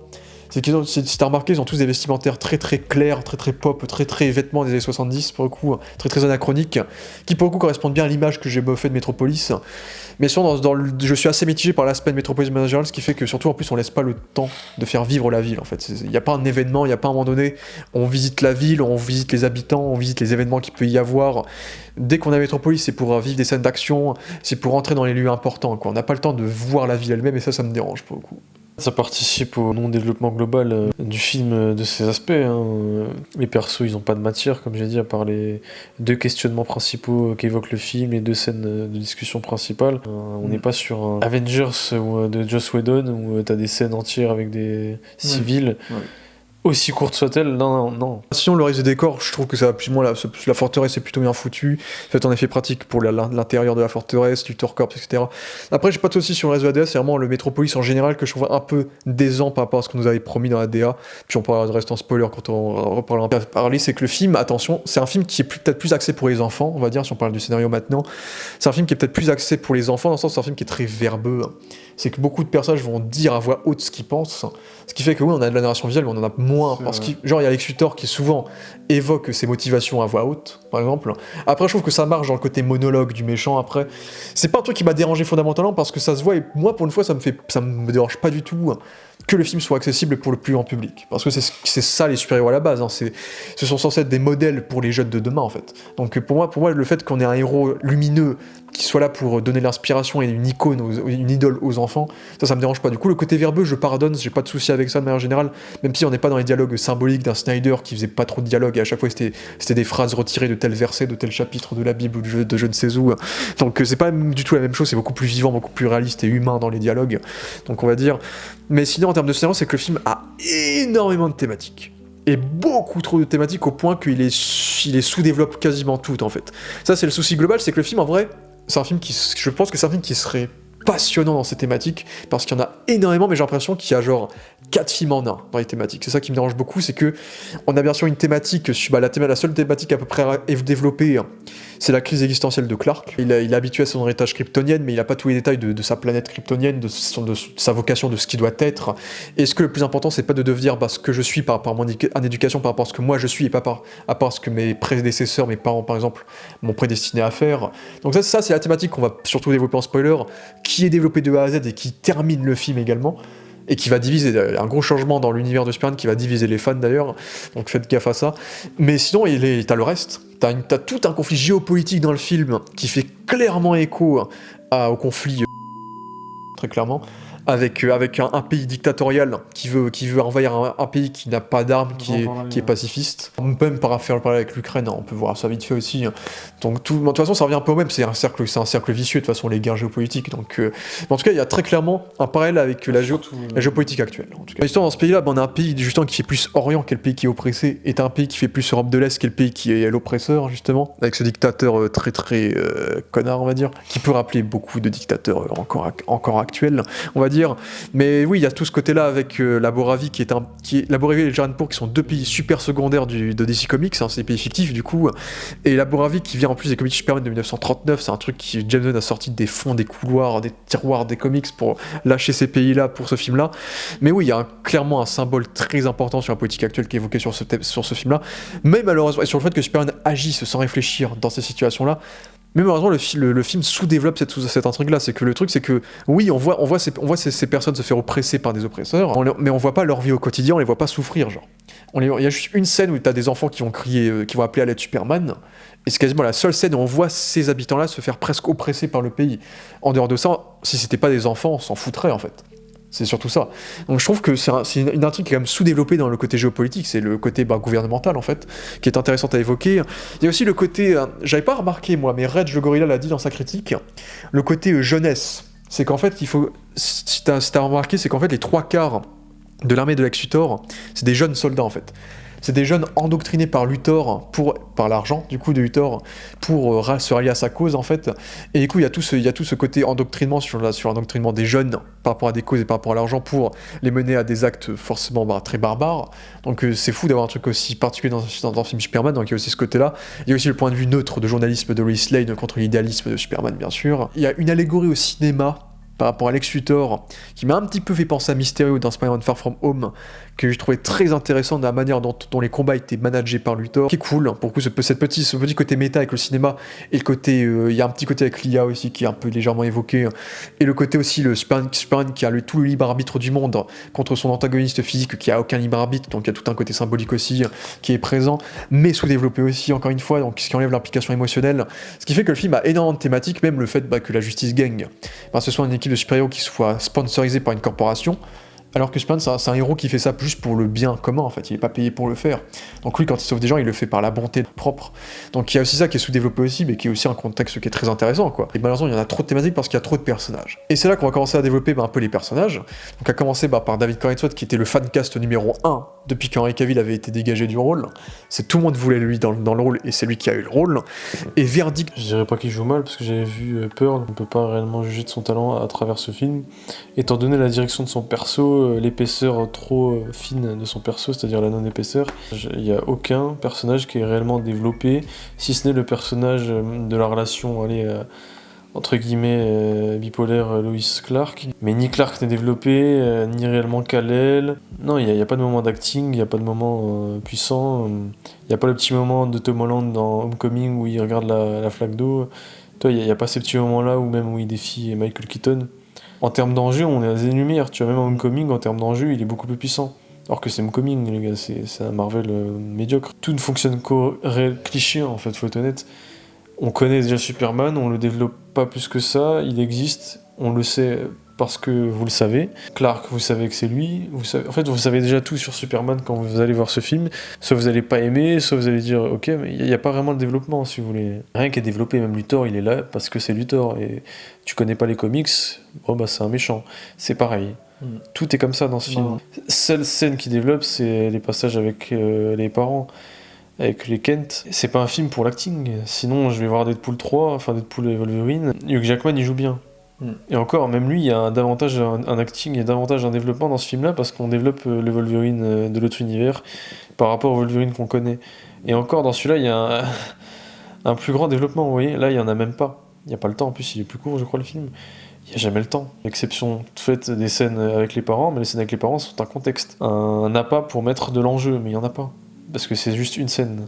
Et c'est pas suffisant. Une manipulation des médias, donc Superman, est-il aimé, est-il mal aimé, est-il bon, est-il mauvais? Il y aurait pu, mais c'est juste là, tu vois, ça creuse pas. Même dans No Way Home, on creuse un peu plus. Avec Tante May, certaines scènes, mais bon, oui, c'est pas fameux non plus. Hein. Mais on creuse rien. C'est ça le souci, donc je peux juger d'aucun acteur. Je peux juste dire que sur les scènes, il joue bien. Je trouve un poil dur sur Corenswet parce que je pense que c'est le seul qui a un arc développé de A à Z parmi tous les personnages du film. Finalement, je suis venu sur Terre pour ça, alors qu'il pensait autre chose. C'est ce que j'aime bien, a dit Day One, c'est la balance entre l'héritage terrien et kryptonien, sa thématique. Mais il n'y a qu'une seule scène, enfin après, on n'en revient pas forcément. Il y a le côté, oui, chamboulé, c'est-à-dire que pendant tout le film, il va être chamboulé sur la question précédente. Il y avait tout le débat conservateur c'est un film pro-immigration.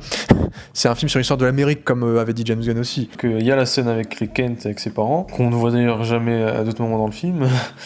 Enfin, c'est survolé. Mais oui, c'est le problème, parce que je trouve que lui, il a quand même un arc narratif assez développé, et c'est le seul, hein, comme j'ai dit. Après, j'ai déjà dit souvent en off, mais pour moi, c'est pas mon Superman. Ça, j'avais deviné dès la bande-annonce, parce que pour moi, Superman, c'est vraiment le Superman le plus fidèle qu'on ait eu en termes d'action, d'attitude, qu'on ait jamais eu de Superman, dans le sens où on est enfin de retour à un Superman qui sauve des gens, et ça fait du bien depuis les Sam Raimi, depuis Thunderbolts, ce qu'il a refait aussi récemment. C'est quelque chose qu'on a beaucoup perdu dans le cinéma de super-héros actuel, et ça fait vraiment du bien de voir Superman. Et j'aime beaucoup le fait que les scènes d'action soient surtout orientées sur lui qui essaye de sauver les gens, plus que de battre les méchants en fait. Lui, sa mission, c'est pas de battre le méchant, c'est de causer le moins de dégâts possible et de sauver le plus de monde possible. Toutes les vies humaines, toutes les vies tout court, même les robots, même les écureuils. C'est un personnage qui valorise la vie, même la vie des méchants, tu vois. Il y a un moment donné où il parle de ça aussi. Il valorise toute la vie et il croit en la rédemption de tout, et ça, c'est Superman. Ça, c'est clairement Superman, clair et net. Justement, il y a une séquence où il essaye de prouver qu'il est humain à quelqu'un. Et quand il a ces séquences où il pète des cris, en fait, c'est un Superman qui est impulsif. Il est jeune, en fait. Il est jeune, du coup, il est impulsif. Il y a des moments où il gueule, où il crie, où il essaie de se contenir. Pendant tout le film, il essaie de pas dépasser la ligne que Lex Luthor veut qu'il dépasse, en fait. Et c'est vrai que ça, c'est pas mon Superman, quoi. C'est que Superman, oui, dans tout ce que j'ai vu, dans les comics, dans les dessins animés, dans les films d'animation, etc. Quand Superman gueule, il a une voix grave, charismatique. Lui, quand il a une voix aiguë, voix cassée. Tu vois, on sent qu'il y a un côté beaucoup plus faible dans ce côté-là. Et même quand il fait des blagues, lui, en fait, il a un côté très James Gunn, en fait. Il est vraiment en mode Hey dude, hey man, how are you, what's up, tu vois. Oui, il est pas noble. Il est pas noble. C'est que moi, Superman, j'accepte qu'il pleure, qu'il ait des crises d'angoisse, de colère, d'humour, etc. tant qu'il garde le côté classe et noble que j'ai toujours vu de lui dans les dessins animés, dans Christopher Reeve, dans tout ça, c'est ce que ce Superman-là manque, c'est que c'est un Superman qui est très... qui devient très super-héros lambda dans le fait qu'il n'ait pas cette noblesse en lui, quoi.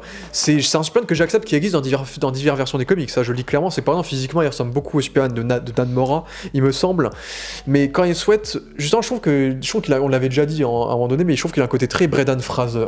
En fait, c'est qu'il a un côté très nounours, en fait, très nounours qui pourrait pleurer, mais qui est aussi très réconfortant quand il sauve des gens. Il a un côté très, en fait, il a beaucoup moins de charisme. Henry Cavill, il n'avait pas besoin de parler pour avoir du charisme, ce qui était un défaut aussi, parce qu'il ouvrait jamais sa gueule, parce qu'il avait un côté très statue romaine, je crois, dans son physique, Henry Cavill, là où quand même il a un visage beaucoup plus lisse, mais qui fait que lui, il est obligé de jouer.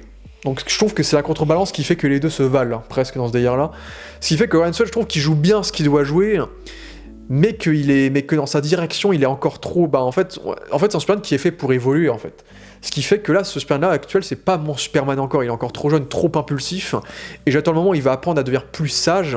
Mais sinon, dans les ambitions, dans ce qu'il veut faire, c'est Superman. C'est un personnage qui valorise toute la vie, qui veut montrer la bonté en l'homme.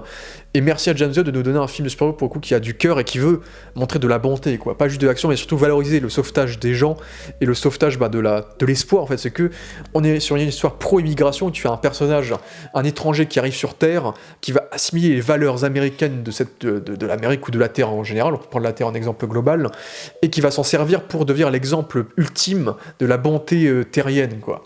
Et donc ça, c'est la valeur que le film nous montre, que James Gunn veut nous montrer, c'est l'histoire de l'Amérique, en fait. C'est une histoire d'Amérique où les gens s'opposent à la bonté, à la gentillesse, et persécutent cela en échange face à des polémiques, à de la controverse, à du cynisme, que Superman doit combattre jusqu'au bout du film, quoi. Donc ça, c'est le truc qui, en tout cas en termes de thématique, est plutôt bien développé, même s'il y a qui était mieux fait dans BVS d'ailleurs, le côté, comme on l'a dit, propagation, diffusion des médias, où là on te montre qu'à chaque instant les médias peuvent changer d'avis et peuvent faire basculer la balance d'un jour au lendemain de tel ou tel personnage. Donc ça c'est quelque chose qui est intéressant dans son Superman. Pour le coup, un truc qui fait très Superman le dessin animé, c'est qu'en termes de pouvoir, c'est probablement le Superman le plus faible qu'on ait eu au cinéma, je pense. C'est que ce Superman là, pour le coup, c'est l'opposé de celui de Snyder. Snyder était tellement puissant et divin qu'il devenait terrifiant presque même en étant un gentil. Alors que celui-là, il se fait beaucoup tabasser la gueule. Après, j'ai vu beaucoup de personnes ont détesté ça, c'est que Superman se fait casser la gueule tout le film. Mais en vrai, il a quand même des moments de gloire, faut pas déconner. C'est pour moi, en vrai, moi j'aime cette idée-là d'humaniser Superman, c'est que dans All Star Superman, c'est un personnage qui est humanisé dans le sens où, dans ce film-là aussi, il a des parents, il a une cousine, il a un chien, tu vois. Sauf que lui, il a ces éléments-là, mais dans une échelle beaucoup plus science-fiction, en fait. C'est que lui, quand il va balancer un bâton à Crypto pour qu'il aille le chercher, il le balance dans l'espace, tu vois. Ou quand il se pose, quand il est chill avec Supergirl, il va le faire sur la Lune, tu vois. Donc Superman, c'est le surhomme littéral, en fait. C'est un surhomme, mais c'est un surhumain, en delà de ça, c'est pas un dieu. Et je trouve que c'est quelque chose qui marche bien dans le fait que Superman il peut être blessé dans ce film-là. Ce qui fait que dès le début, il se fait casser la gueule, et ensuite il se refait casser la gueule à différents moments du film, et on montre un Superman qui a besoin d'aide et qui n'est pas tout puissant. En termes de pouvoir, je trouve qu'il en impose pas tant que ça par rapport aux autres. Ça, c'est mon défaut. Déjà, on n'a pas tous les pouvoirs, on n'a pas les rayons X, on n'a pas la vision ultra, la vision infrarouge, etc. On n'a pas tout dans le film, mais on a les rayons laser, on a la super force, le vol, etc. Mais il est pas surpuissant. Et je trouve que j'arrive pas à le trouver encore plus puissant que tous les autres héros autour de lui. Je trouve pas qu'il est nécessairement plus fort que les autres, en tout cas. Surtout qu'à un moment donné, il va affronter un personnage qui a quasiment l'équivalent de ses pouvoirs. Et quand dans Man of Steel, Superman affrontait Zod, qui avait les mêmes pouvoirs que lui, tu vois, la destruction de la ville, tu vois, les dommages collatéraux qu'il y avait. Là, dans ce film-là, tu as Superman qui affronte un équivalent de lui, entre guillemets, dans les pouvoirs, et tu n'as pas du tout cet impact-là dans les pouvoirs. T'as l'impression que vraiment, Superman-là est beaucoup plus nerf que le Superman qu'on connaît, quoi. Donc là, c'est un souci qu'on peut avoir en termes de pouvoir également. Et puis en termes d'interactif, je trouve que tout va de A à Z. Donc voilà. En fait, t'es d'accord avec DG. Sur ce côté-là, je suis d'accord avec lui. Après, je dirais pas non plus en mode il est faible. Tu vois, je trouve que c'est dans les comics. Dans les comics, il se fait casser la gueule aussi, tu vois. Il fait pas le poids non plus face à Green Lantern. Enfin, il est équivalent à Green Lantern, tu vois. Oui. Il a un côté où il est équivalent à la Justice Gang, quoi. Dans le film, il y a pas un moment où on se dit il est au-dessus. Ouais. Tu vois, je parle de ses pouvoirs, etc. Il n'évolue jamais dans le film. Il est toujours aussi faible. C'est pas Superman qui utilise son cerveau. C'est ce qu'on dit, c'est qu'il manque ce moment d'action, d'accomplissement, quoi, du personnage. Donc, voilà, c'est pas lui qui a utilisé son cerveau pour dire détruire les drones. Enfin, si, il me semble qu'il lui a Si, dit c'est quand lui, même. c'est lui. Mais... L'utilisation des pouvoirs qui est différente, qui est plus variée, où on peut, oui, on voit qu'il a une certaine maîtrise, on voit qu'il est expérimenté, qu'il a l'habitude. C'est vraiment les gardiens, quoi. C'est une question de loser, c'est qu'il y a toujours un truc qui s'enchaîne, une catastrophe. Sans nécessairement l'impact. Et c'est ça qui manque à ce Superman, c'est le moment. Il manque le moment, effectivement. On peut parler de crypto, on peut parler de crypto en transition. Crypto, ce sera qui tout double. Après, moi, personnellement, on a parlé de la DA, mais en termes d'univers, l'univers ne me dérange absolument pas. Hein. L'univers moi, ça me fait plaisir, un univers full comics, science-fiction rétro, avec des robots, avec des chiens qui volent, des kaiju, etc. Ça, j'ai aucun souci avec ça. Après, crypto, est-ce qu'on en fait pas un peu trop? Après, je suis pas d'accord. Je trouve qu'il y a des gens qui disent qu'on voit trop crypto. Il y a quand même un moment anti où crypto est absent du film. Il faut le dire. C'est que crypto est présent au début, et il est un peu plus présent sur la fin. Mais en vrai, crypto, après, le truc, c'est que crypto, je me rappelle, il y a des critiques qui se plaignaient du fait que crypto, normalement, quand le maître d'un chien est blessé, il le sent qu'il est blessé, il va pas le casser la gueule sans le vouloir. Le film répond à la question. Donc on sait d'où il provient, on sait pourquoi il est comme ça, Crypto, donc ça il y a un argument. Mais en termes de rendu, on a dit qu'il était parfait visuellement, puis il rend très bien, il est très mignon, bien sûr, il y a le côté très joué, on va dire, dans ce côté-là. C'est un bon film Crypto. Le chien marche bien, après il utilise pas tous ses pouvoirs, il vole juste, quasiment, mais oui, Crypto, je pense qu'il est un poil lourd à certains moments. C'est qu'en fait, le truc, c'est que Crypto, les 3/4 des vannes sur lui, c'est lui qui va foncer sur quelque chose, en fait, sur quelqu'un, genre. Donc après, Crypto a comme sa petite évolution, on va dire, c'est que pendant tout le film, il va désobéir et à la fin, il va obéir, ce qui est très simple, on va dire. Mais c'est vrai qu'au début, c'est vrai qu'on peut trouver ça un peu redondant avec ce personnage-là, si on peut appeler ça un personnage, mais voilà. Mais sûr, en tant que tel, Crypto, je trouve très bien fait, très mignon, très cool. Après, peut-être qu'on en fait un peu trop, je trouve que les gens en font un peu trop sur sa présence, et je trouve que le film, quand même, en fait un peu trop sur les moments de comédie qu'ils peuvent faire avec lui, je trouve, de manière générale. C'est qu'il y a des bons moments d'action et des bons moments où il est mignon, etc. Mais il y a des moments que j'ai bien aimé, qu'on va en reparler vite en spoiler aussi, qui sont cool. Mais moi, je suis content qu'on ramène les animaux dans les films. Hein. Si on fait ça pour Batman, je suis ok. Hein, tu vois, le chien de Batman. Quand tu vois The Flash, oui, on est sur du Muschietti, et on est dans l'univers à la The Flash. Oui. Quand tu vois ce Superman-là, on est sur le truc de oui, c'est grotesque. Toujours plus en termes d'action, oui, largement. On n'a pas évoqué la partie Clark Kent. Ça tombe bien parce qu'il n'y en a pas beaucoup. On a dit que c'était sous-développé. Je vais être honnête, Clark Kent, si vous voulez voir Superman en Clark Kent avec les lunettes, etc., c'est une scène dans le film. Parce que dans ce film-là, Superman a 3 personnalités. La personnalité Superman, la personnalité qui est sa vraie personnalité quand il est avec ses parents et Lois qui savent qui il est, où là il est beaucoup plus libre et beaucoup plus à l'aise dans son élément. Et il y a la personnalité Clark Kent qui m'emmerde parce que je trouve que la personnalité, c'est peut-être la meilleure qu'on ait eue presque. Je trouve que le Clark Kent, en fait, c'est le Clark Kent de All Star Superman, c'est le même. C'est le Clark Kent qui fait 2 têtes de plus que les autres, mais que pourtant, il est balèze, il est vraiment costaud, mais il porte des vêtements trop grands pour lui, il est un peu en mode bossu, alors qu'il est plus grand que tout le monde, et il y a ce côté un peu victime. Tout est un petit côté comique en étant un peu le meilleur poteau de Jimmy, tu vois. Je trouve que c'est vraiment le Clark Kent parfait, mais il a une seule scène qui est dans l'abondance. Il a qu'une seule scène en Clark Kent comme ça du film. Si jamais vous voulez voir Clark Kent faire du journalisme, enquêter comme un journaliste, ce qui était le seul truc que le Clark Kent d'Henry Cavill avait bien fait dans BVS, c'est qu'il enquêtait. Celui-là, c'était le seul truc, c'est le seul Clark Kent qui a enquêté au moins une fois. Parce que tout le reste, ça allait pas sur Clark Kent. Mais pour le coup, en plus, en termes de différenciation, il y a la coupe de cheveux, tout faisait pour qu'il ressemblait pas à Superman, qui faisait que le Clark Kent était parfait. Je suis déçu qu'on n'ait pas eu plus de Clark Kent. On n'a qu'une seule scène, vraiment, ce qui me dérange. Et de manière générale, le Daily Planet, c'est 2 scènes dans le film, le Daily Planet. Ça aussi, ça me dérange aussi. C'est que, hors Lois et Jimmy, objectivement, on a le meilleur Daily Planet en termes de fidélisation au comics, c'est qu'on a Perry White, d'ailleurs, c'est toujours avec Wendell Pierce, qui est très bon dans le rôle. Je trouve ça marrant que Perry White, depuis le Fishburne, c'est que des noirs qui interprètent Perry White, alors qu'il s'appelle White. Petite blague. Wendell Pierce est parfait dans le rôle, il est très très bien, il a ce côté charismatique, qui est très calme, qui est focus. Il peut avoir le bordel autour de lui, il écoute ses journalistes, quoi. Donc il a son charisme qui marche bien avec son cigare aussi, donc ils ont le cigare aussi. T'as Steve Lombard avec sa moustache, le gros beauf, fan journaliste sportif qui est là, qui remplit parfaitement son rôle comme dans les comics. Cat Grant qui est joué par Michaela Hoover, qui est une actrice fétiche de James Gunn, qui a joué dans tous ses films, qui joue un peu la bim avec sa voix très aiguë, qui joue un peu la bimbo journaliste people, qui a un petit crush sur Clark, qui est très léger. On a Ron Troupe qui est le journaliste politique, qui est un peu plus en arrière-plan dans ce film-là. Et on a bien sûr Lois et Jimmy. Donc là, on a toute la clique des comics du Daily Planet, donc là, c'est le bonheur. Mais le problème, c'est qu'ils ont 2 scènes, comme je l'ai dit. Et ça me dérange beaucoup. C'est vrai que j'aurais aimé qu'on se pose beaucoup plus avec le quotidien du Daily Planet. Jusqu'à en venir Lois Lane, Rachel Brosnan, qui pour moi, en termes de casting, c'est la perfection absolue. C'est que physiquement, c'est Lois Lane, littéralement, quoi. C'est que elle est brune, elle est plus petite. Il y a ce contraste entre Corinne Swart qui fait plus d'1m90 et elle qui est toute petite, qui est le contraste des comics en termes de taille qu'ils ont. Elle a le code couleur violet qu'elle porte aussi. Et puis, d'ailleurs, il y a un petit détail qui est pas mentionné dans le film, mais elle a un petit médaillon dans le film. En fait, il y a une rose qui représente sa mère et il y a une balle à sauver, dévier dévié d'elle, qu'elle a gardé en souvenir, et il y a le médaillon militaire de son père, du coup le général Lane. Donc d'ailleurs, encore une opportunité pour dire que encore un film Superman où il n'y a pas le général Lane, qui est censé être un peu le Jameson de Superman, vraiment le père de Lois qui veut arrêter Superman parce que pour lui c'est une menace pour l'humanité, etc. Parce qu'en fait il est remplacé par Rick Flag, parce qu'ils veulent faire des connexions avec le reste de l'univers, qui était dans Creature Commandos, Rick Flag du coup. Mais Lois Lane, du coup c'est la Lois Lane, elle a un côté un peu plus punk, elle a une vision beaucoup plus neutre face à l'idéalisme de Superman. Et ça, il y a des gens qui se sont un peu fait chier. Mais moi, personnellement, je pense que c'est l'un des grands moments du film, la grande séquence de discussion qui dure quasiment 10 minutes entre Clark et Lois du début du film, qui est une abondance où Lois interviewe Clark et où justement Clark devient très très choqué par ce qu'elle dit, etc. Parce qu'elle est vraiment neutre et objective sur ce qu'elle dit. Et à partir de là, tu as compris la relation des comics. Tu as compris qui ils étaient. C'est que l'un est trop idéaliste et l'autre est trop factuel en fait. Ce qui crée le contraste qui est intéressant entre les deux, ce qui marche bien. Donc je trouve que la scène de 10 minutes qu'on a dans le film, et c'était marrant parce que James Gunn a dit bah non, en 2 jours on a tourné 10% du film, le studio avait peur. Mais en fait la scène fonctionne très très bien, je trouve l'alchimie est très très bien entre les deux personnages. Mon problème c'est que je trouve qu'on la voit pas assez. On te dit que c'est le cœur du film, c'est pas du tout le cœur du film pour moi. Pour moi ils ont genre 3 scènes de discussion dans le film, les deux, 3 vraies scènes entre eux. Oui, c'est clair.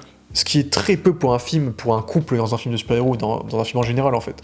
Ils ont vraiment que 3 vraies scènes, parce qu'après Lois a une intrigue à part qui elle va vivre avec d'autres personnages. Mais Lois, ça reste un personnage qui est très très bien, qui est très actif, qui agit en conséquence face à des choses qui sont illégaux, etc. En tant que journaliste, on sent le côté très intrépide. Elle est vraiment très très bien et la relation marche très bien, mais je trouve qu'elle est trop sous-développée. Elle est têtue, voilà, c'est la Lois qu'on aime bien. Après, de voir les scènes où elle torture entre guillemets Clark avec les questions et voir Clark s'énerver comme un bébé, en fait, c'est plus pour le Superman quoi que c'est un peu désolant. Ça reste quand même un Superman un peu trop bébé, un peu trop. Là, on est quand même dans l'égalité homme-femme, dans le truc. Je sais qu'il y a le côté femme 2025. Après, je trouve que Lois, c'est l'une des exceptions dans le sens où ça a toujours été la dynamique qui les rendait intéressants. Même dans les années 60, oui. C'est que lui, il a la force entre guillemets. Elle a vraiment le. Et ça fonctionne. En fait, voilà. je peux que détester ça quand je vois, mais je peux le comprendre en ce que Clark n'est pas réellement un humain. Donc là, ça excuse, si tu veux, on n'est pas vraiment féministe parce que c'est pas un humain. Surtout que Lois va avoir un doute sur l'allégeance de Clark à un moment donné, par rapport à la fameuse révélation. Mais elle va quand même croire en lui parce qu'elle fait confiance à l'homme dans lequel elle aime, entre guillemets, tu vois. C'est un jeune couple aussi, dans le film. Mais... Ouais, ok, ouais. Côté double jeu qui est marrant, vite fait. Le personnage est très bien, mais on la voit pas, c'est ça qui me dérange vraiment, et je pensais qu'on la verrait beaucoup plus. Jimmy, par contre, j'étais surpris qu'il ait son petit arc. Parce que Jimmy revient sur le devant de la scène. Jimmy, le meilleur ami de Clark et de Superman, le sidekick, le meilleur poteau de Superman, qui est roux, yeux bleus, taches de rousseur, c'est le vrai Jimmy. Comic book, l'acteur est parfait. Physiquement, c'est Jimmy. Skyler Gisondo, qui d'ailleurs avait joué le petit frère de Gwen dans les Amazing Spider-Man, il avait 12 ans, c'est marrant quand tu vois le film après. Mais pour le coup, Jimmy, j'ai des défauts, j'ai des manques. Du coup, l'acteur, je le trouve très très bon. Ils ont vraiment fait le Jimmy de All-Star Superman. Sans trop spoiler, c'est un Jimmy qui est un peu un tombeur, on va dire. On va dire ça, et c'est tout l'intrigue du film. Bon problème, c'est que la relation avec le Clark est cool, mais en dehors de ça, malheureusement, il n'y a aucune interaction entre Jimmy et Superman, et pour moi, c'est vrai que le cœur de Jimmy, c'est sa relation avec Superman, c'est que c'est le meilleur ami de Superman, c'est son sidekick un peu. Il l'appelle avec sa montre et Superman arrive, tu vois. Donc ça c'est le truc qui me dérange, c'est qu'il a aucune interaction avec Superman, et puis il y a pas le côté photographe aussi. Il prend jamais de photos, il a pas l'appareil photo. Là il a plus un métier de journaliste classique dans ce film-là. Parce que pour moi c'est ça qui le sépare de Lois qui est une vraie journaliste, alors que lui c'est plus le photographe quoi. Donc il y a des éléments de Jimmy qui manquent parce que le truc c'est que Jimmy il a son arc à lui, mais il a quand même des séquences très très courtes. Parce que le film va très très vite. Donc c'est vrai que c'est des séquences qu'on aurait pu avoir si le film avait duré 1 demi-heure de plus, on aurait pu explorer la dynamique entre Lois et Clark, entre Jimmy, avoir plus de scènes entre les trois, etc., plus de scènes dans les planètes. Parce que ça c'est le défaut global qu'on dit, c'est que tout est trop expédié, mais sinon le personnage en lui-même est très très bien, quoi. C'est ça le truc que je dirais. On pourrait parler des Kent aussi, sans spoiler, les Kent il n'y a pas grand chose à spoiler, mais les Kent aussi sont assez bons. Moi les Kent ça me dérange pas qu'ils aient choisi de caster des acteurs pas connus, parce que c'est vrai que ça crée ce prisme, où par exemple quand tu vois Kevin Costner dans Man of Steel, tu vois Kevin Costner. Tu vois, pas un fermier de base, tu vois. Donc le fait qu'on prenne des gens qui sont physiquement peut-être plus normaux, peut-être moins impressionnants et plus humains dans un sens, fait qu'on les assimilera plus à ces personnages-là, quoi. Ils ont plus ce côté mamie-papy de tout le monde, en fait, identifiable. Ce qui fait que j'ai vu des gens engueuler sur ça, notamment. Mais... En fait, ça, c'est surtout la mouvance de caster toujours plus moche pour... Après, je peux comprendre que c'est dérangé, mais je pense que c'est surtout dans l'écriture. Que ce soit une seule scène, que ce soit vraiment les 2 scènes. Hein. À côté, tu sais, ils sont très relativistes et en même temps, ils existent pas en fait les persos. Tu vois ce que je veux dire ? C'est pas comme la Martha dans Man of Steel. Elle s'inquiète, elle vit, tu vois, il se passe quelque chose. Là, ils sont un peu détachés, ils sont un peu absents. À part le père un peu plus. Oui, mais il a pas de caractère non plus. Bah, il a une scène, c'est ça qui est chiant, c'est sur 2 scènes. C'est ça le problème, c'est que pareil, il aurait dû avoir plus de scènes, plus de temps. Il y a un moment de pause dans le film avec eux, on aurait dû rester plus longtemps dans ce moment de pause, je pense. J'allais dire pareil, Forteresse de solitude, pareil. J'aime beaucoup le design, j'aime très fidèle aux comics, etc. C'est cool d'avoir une forteresse un peu plus sympathique. C'est pas un spoiler, à un moment donné, les robots vont se faire démonter par Lex Luthor, dans l'abondance on les voit. Et pareil, moi je pensais que cette séquence-là se déroulerait au milieu du film, tu vois. Et qu'entre-temps, on aurait eu plein de scènes où Superman parlerait avec les robots comme pour qu'on s'attache aux robots, tu vois. Parce que t'as toute cette vanne dans le film où les robots, les robots se considèrent comme des êtres sans émotion, alors qu'au final, ils en ont. Superman voit qu'ils en ont et il est touché quand les robots se font détruire par Luthor durant le film, ce qu'on voit dans l'abondance encore une fois. Alors qu'en fait, non. En fait, les robots, c'est la scène d'intro du film. La scène juste après, ils se font défoncer par Luthor et ses sbires, en fait. Donc je trouve que pareil, en plus c'est Alan Tudyk qui joue le robot en motion capture. En plus le robot est en partie fait en effet pratique d'ailleurs. Ils ont vraiment fait des animatroniques pour faire bouger les robots très très souvent dans cette scène. Mais c'est très drôle que ce soit Alan Tudyk parce qu'Alan Tudyk récemment il a joué dans Andor saison 2 et il jouait le robot K2SO. Donc il joue deux fois un robot. En plus encore une fois, tu dis que c'est un des acteurs fétiches de James Gunn, donc c'est aussi cool de l'entendre, on va dire. Mais pareil, sous-exploité parce que les robots se font massacrer alors qu'on n'avait qu'une seule scène avec eux, tu vois. Pour qu'on les humanise, pour qu'on développe un peu leur rapport avec Superman.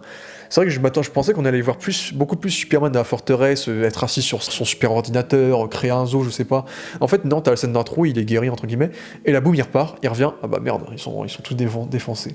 Donc je trouve que là, pareil, ça fait partie du côté expé du film qui fait que j'ai pas ressenti grand chose quand ça s'est passé, quoi. Mais oui, bah après, les robots qui viennent de All-Star Superman, et j'aime bien leur design, comme dans le comics All-Star, très robot de SF rétro, qui est cool, mais malheureusement sous-développé, ça me dérange aussi. Parce qu'on a bien sûr la Justice Gang avec Guy Garner, Hawkgirl, Mister Terrific, et éventuellement on a le personnage qui est un peu à part, mais on a Métamorpho qui se rajoute aussi dans ces fameux super-héros qui sont dans le film.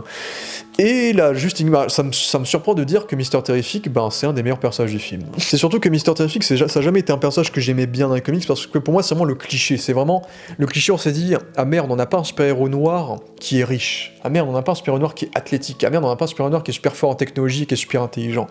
Et bien si on mettait tous ces attributs classiques de super-héros en un personnage qui est Mister Terrific en fait.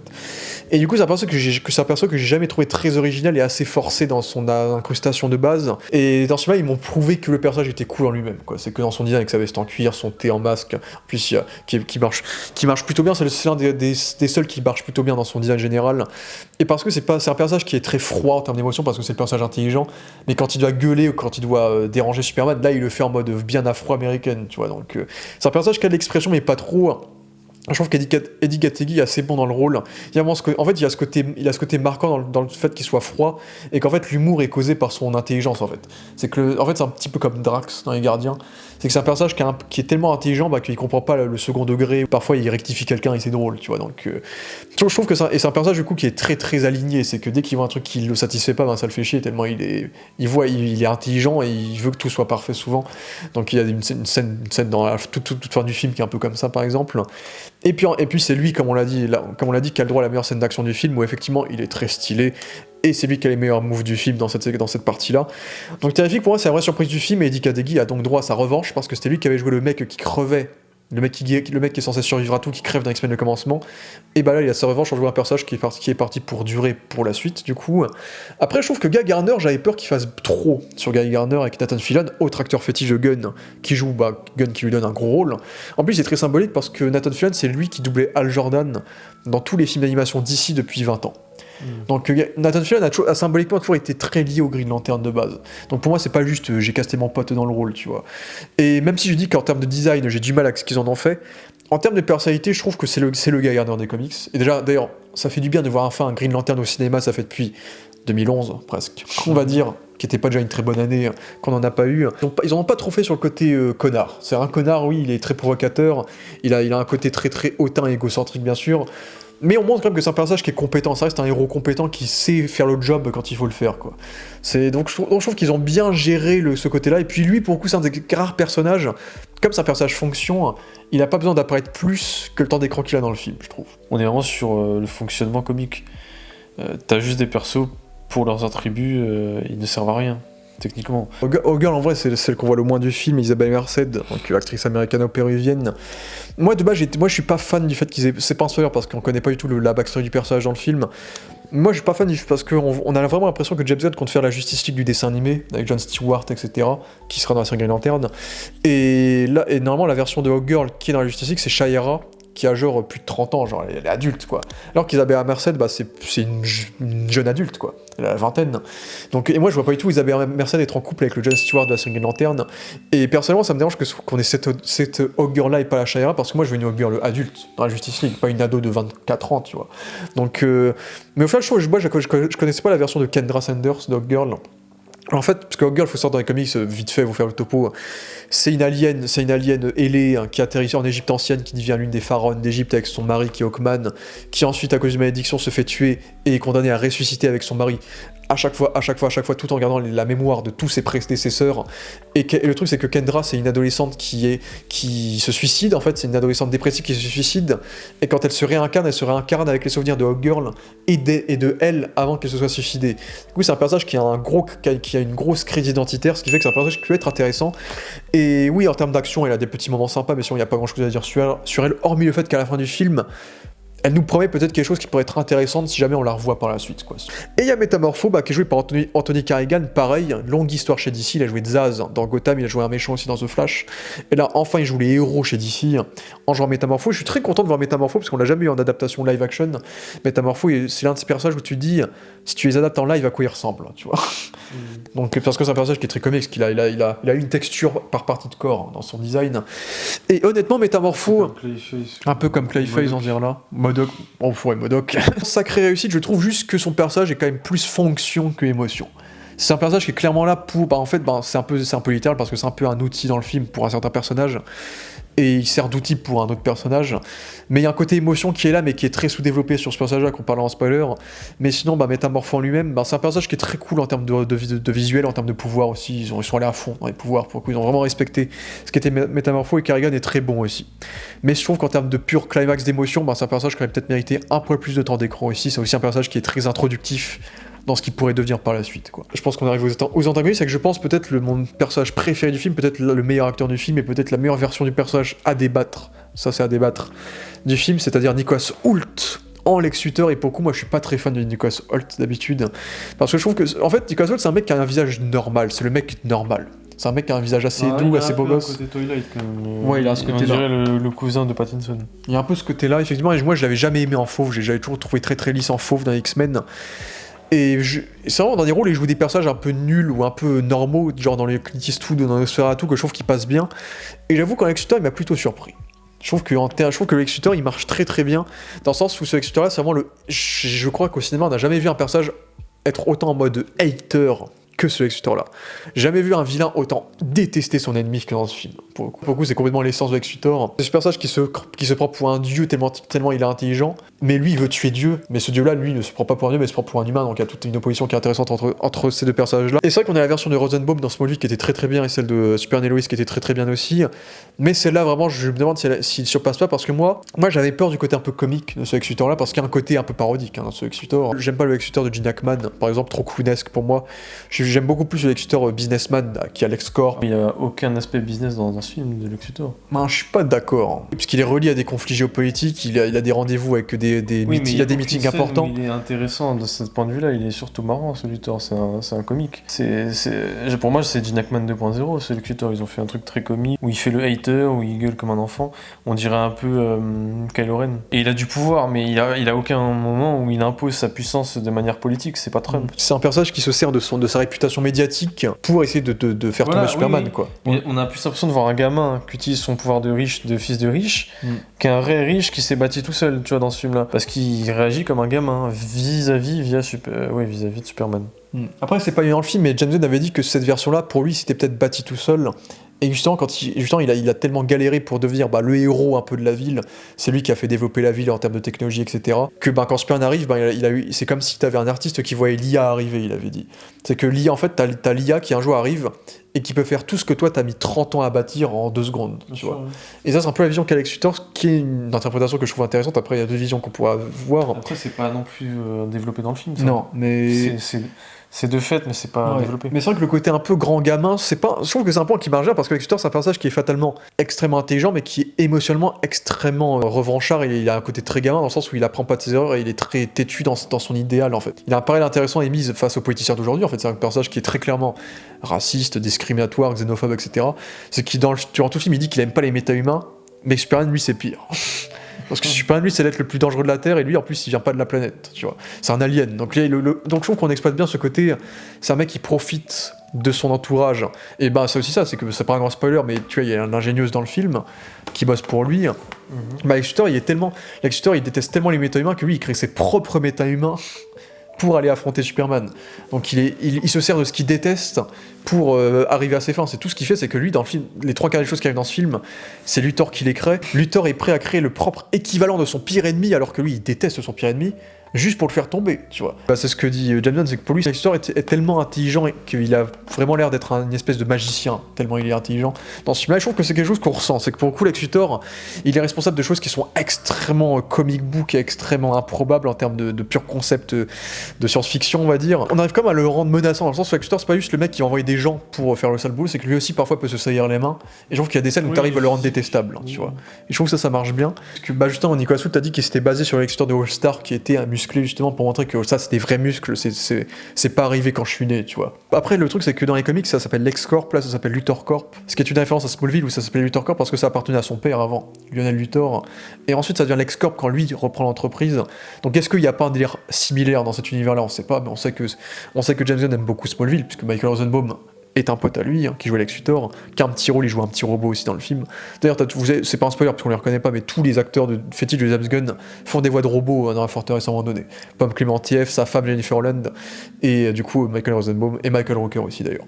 En tout cas, en termes de pur visuel, c'est le Lex Luthor des comics. J'ai jamais vu autant ressenti le Lex Luthor des comics, surtout le Lex Luthor qui est toujours en costard cravate. Costard cravate, toujours classe, toujours beau gosse, qui a sa copine, qui a son équipe technique, qui passe à la télé, qui a une bonne réputation, qui est calme envers le public, qui a des arguments qui le rendent intelligent. On est loin comme de la version de Heisenberg, il y a ce côté fou, mais il y a ce côté quand même stable. Tu vois, c'est que c'est un personnage qui est conscient de ce qu'il fait. C'est même pas au-delà de ça, c'est... Ouais. Là, ce Lex Luthor-là respecte beaucoup plus les fondamentaux du personnage. Parce qu'en vrai, Nicolas Soult, il surjoue légèrement, hein. C'est qu'il y a des séquences où il provoque Superman, mais ça marche, tu vois. Parce qu'il sait qu'il a pas peur de lui, il sait qu'il pourra rien lui faire. En fait, il a pas besoin de développer, en fait, c'est un personnage qui est vraiment caractérisé par sa haine sur Superman, et c'est ce qui suffit, en fait. Et tout ce qu'on voit dans le film prouve cette haine. Et il y a des moments où vraiment, je trouve qu'ils ont réussi. Moi, comme je dis, je suis beaucoup plus fan du Luthor plus froid, plus businessman, beaucoup plus carré, beaucoup. Mais je trouve qu'ils ont quand même bien réussi à caser le côté un peu plus campy, un peu plus méchant, parodique, qui peut gueuler, qui peut avoir des émotions en surplus dans l'acting que peut-être Gene Hackman et Kevin Spacey avaient à l'époque. Le problème, c'est que Gene Hackman et Spacey, ils avaient que ça dans leur version. Là, lui, on a un peu fait un mélange de tout ce qui représente un peu l'histoire du personnage, ce qui fait que je suis très convaincu par le Lex Luthor, et s'il y a vraiment un personnage que j'aimerais revoir de l'univers de Superman de ce film-là, c'est bien le Lex Luthor. Mais en tout cas, ce Lex Luthor-là, si on le développe au fil des années, qu'on le fait apparaître dans diverses œuvres et que c'est bien fait, très surpris par Nicolas Soult, qui a un très bon jeu et qui, pour le coup, porte vraiment en partie le film, je dirais. On a le personnage de l'ingénieuse qui ne sert à rien. Parce qu'en gros, je trouve que l'actrice est pas très bonne, mais après elle a très peu de dialogue. Moi, je pensais que ce personnage-là, il avait été choisi parce que ce personnage-là fait partie de l'équipe The Authority dans les comics, qui est une équipe qui est une espèce de Justice League un peu chaotique, un peu anti-gouvernement, etc. Et parce que James Gunn voulait faire un film The Authority, qui au final, il a dit qu'il galère à le faire, donc peut-être que ça se fera pas avant très très longtemps.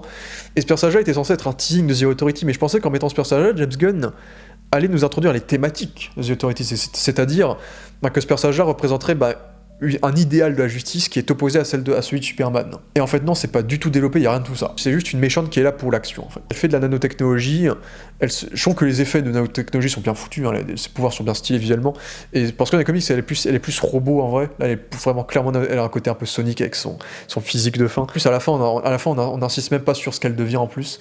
C'est vraiment le personnage, ça me fait chier parce que James Gunn, ça c'est le défaut que j'avais, c'est qu'on a tout le Superman dans ce film là, sauf les méchants. C'est que ça fait des années que tous les films Superman c'est que Lex Luthor et Zod, et Doomsday, parce que Doomsday ça a été le méchant d'un film et de 3 séries aussi, on s'est tapé que ces 3 vilains là pendant 50 ans, et là tu refais un film Superman, le méchant c'est Lex Luthor, mais cette fois t'as quand même des méchants physiques, t'aurais pu mettre des méchants cultes comme Bizarro, Métalloparasite, etc. Tu mets l'ingénieuse qui n'a jamais été ennemi de Superman. Et si en plus c'est même pas pour mettre la thématique de The Authority, ça sert à rien de la mettre en fait. Genre ils auraient, à la place ils auraient pu mettre Metallo, ils auraient pu mettre Livewire, la meuf électrique, ils auraient pu mettre n'importe quel méchant culte de Superman que elle en fait. Donc c'est ça qui fait que pour moi le personnage n'a rien à faire là et me dérange quoi. Puisque en termes d'action c'est bien, mais il y a vraiment rien de plus à son personnage quoi. Comme Ultraman, on va le garder pour la suite, hein, ça on va le garder, parce que vous vous doutez qu'il y a quelque chose qui se cache sous le masque, on va le garder pour la suite. Après, c'est juste pour vous dire qu'en vrai, c'est assez évident. J'aimerais aussi qu'on évoque la musique de John Murphy, hein, Murphy qui a bien sûr fait les musiques de Danny Boyle, 28 ans plus tard, et Sunshine. Oui, bon, là, on n'est pas sur le même... Non, on n'est pas sur le même level, mais personnellement... On n'est pas sur le même John Murphy. Oui, mais personnellement, je m'attendais à détester la musique parce qu'ils ont survendu le film sur le fait qu'ils allaient repomper John Williams. Ce qui est quelque chose qui me dérange, hein, parce que pour moi, le truc, c'est que James Gunn fait genre que John Williams, c'est indétachable, on peut pas l'enlever de Superman, alors que littéralement toutes les adaptations qui ont suivi les Richard Donner ont créé des thèmes à part.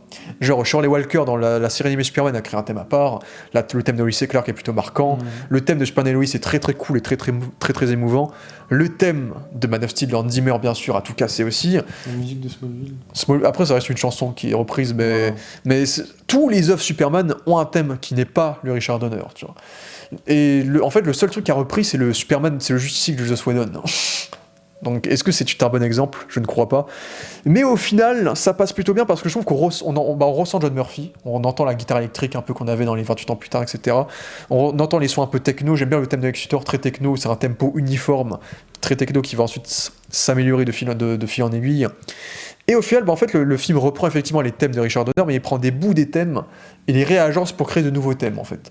Et je trouve que même si ça me fait chier que ce film n'est pas une compo originale, et qu'on repompe Richard Donner, je trouve que les musiques sont quand même assez touchantes, assez fortes et accompagnent très bien le film, et j'ai réécouté la BO après le film, et je la trouve assez cool honnêtement la BO, c'est que c'est pas du tout la meilleure BO de Superman parce que c'est du repompage en partie, mais je trouve que John Murphy a quand même réussi à restaurer une patine qui la rend agréable et qui la rend un petit peu cool, tu vois, surtout ce côté, tu vois, t'as la musique très électro de la bande-annonce, très guitare électrique, ça c'est un truc que je m'attendais pas à entendre dans un Superman par exemple. Moi je trouve la BO inexistante, j'ai aucun souvenir de la BO dans le film. J'ai juste les notes de John Williams, mais dans ce film, je me souviens d'aucune musique, absolument pas. Et sur les derniers d'ici, quoi, The Flash, Aquaman 2, on est un peu dans ces eaux-là sur le ton, et sur le grotesque, sur les scènes d'action, sur la générosité. Donc si j'avais été plus jeune, ou si j'avais été plus fan, oui, j'aurais sûrement beaucoup plus apprécié comics, etc. Mais sinon, en tant que film, qui plus est en tant que film sur un perso emblématique, on est quand même à des années-lumière de ce qui a été fait avant. C'est un parti pris, c'est James Gunn. Il ne sait pas faire autre chose. En tout cas, ce qui est bien, c'est qu'on a la confirmation que James Gunn n'est pas polyvalent. Il ne peut pas faire autre chose que ce qu'il sait faire. Et on le voit, c'est que Superman, il le rend loser, comme les Gardiens, comme Peacemaker, comme tout. Il ne sait pas faire des personnages, des hommes. Il n'a pas été manipulé, il n'a pas été trop influencé, là où sur les Gardiens 3 j'ai clairement un doute, sur les clauses et sur... je sais pas, peut-être soit il s'est marié et du coup il s'est apaisé, je sais pas, mais les Gardiens 3 il y a un souci, il y a zéro prise de risque.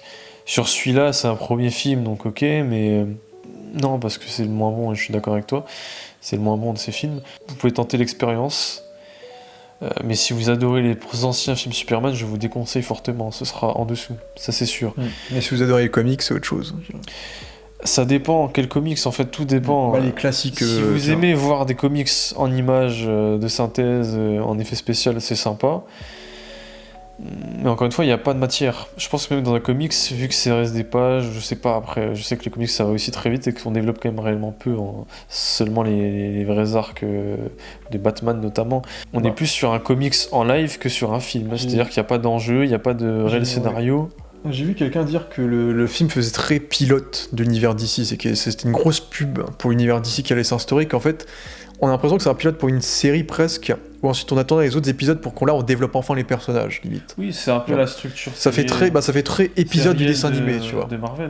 On dirait un épisode live action du dessin animé Superman, un peu en ce côté-là. Dans le sens où il n'y a pas l'impact super fort qu'un film mériterait d'avoir, peut-être. Mais ça, c'est comme dans tous les Marvel, j'ai envie de te dire. Mais là, c'est plus fort. Ouais. Parce que dans les Marvel, il y a quand même l'enjeu, il y a quand même un scénario basique, aussi basique soit-il, il est là. Là, c'est vraiment péripétie. D'ailleurs, ça me fait penser, on n'a pas parlé du rythme du film. C'est ce que tu dis totalement, c'est qu'à la base, le film, il aurait dû être chapitré. Jour 1, jour 2, jour 3, jour 4, parce que c'est un film qui s'inspire beaucoup de la trame de All Star Superman, c'est-à-dire, Superman va avoir une mission, entre guillemets, une quête, une menace différente durant tout le film, ce qui fait que le film est trop dense et qu'il se passe trop de choses. Et dans le montage, ça se voit, que le montage est prédimité. Et prédimité, c'est que... Je dis mal le mot, mais bref. Mais...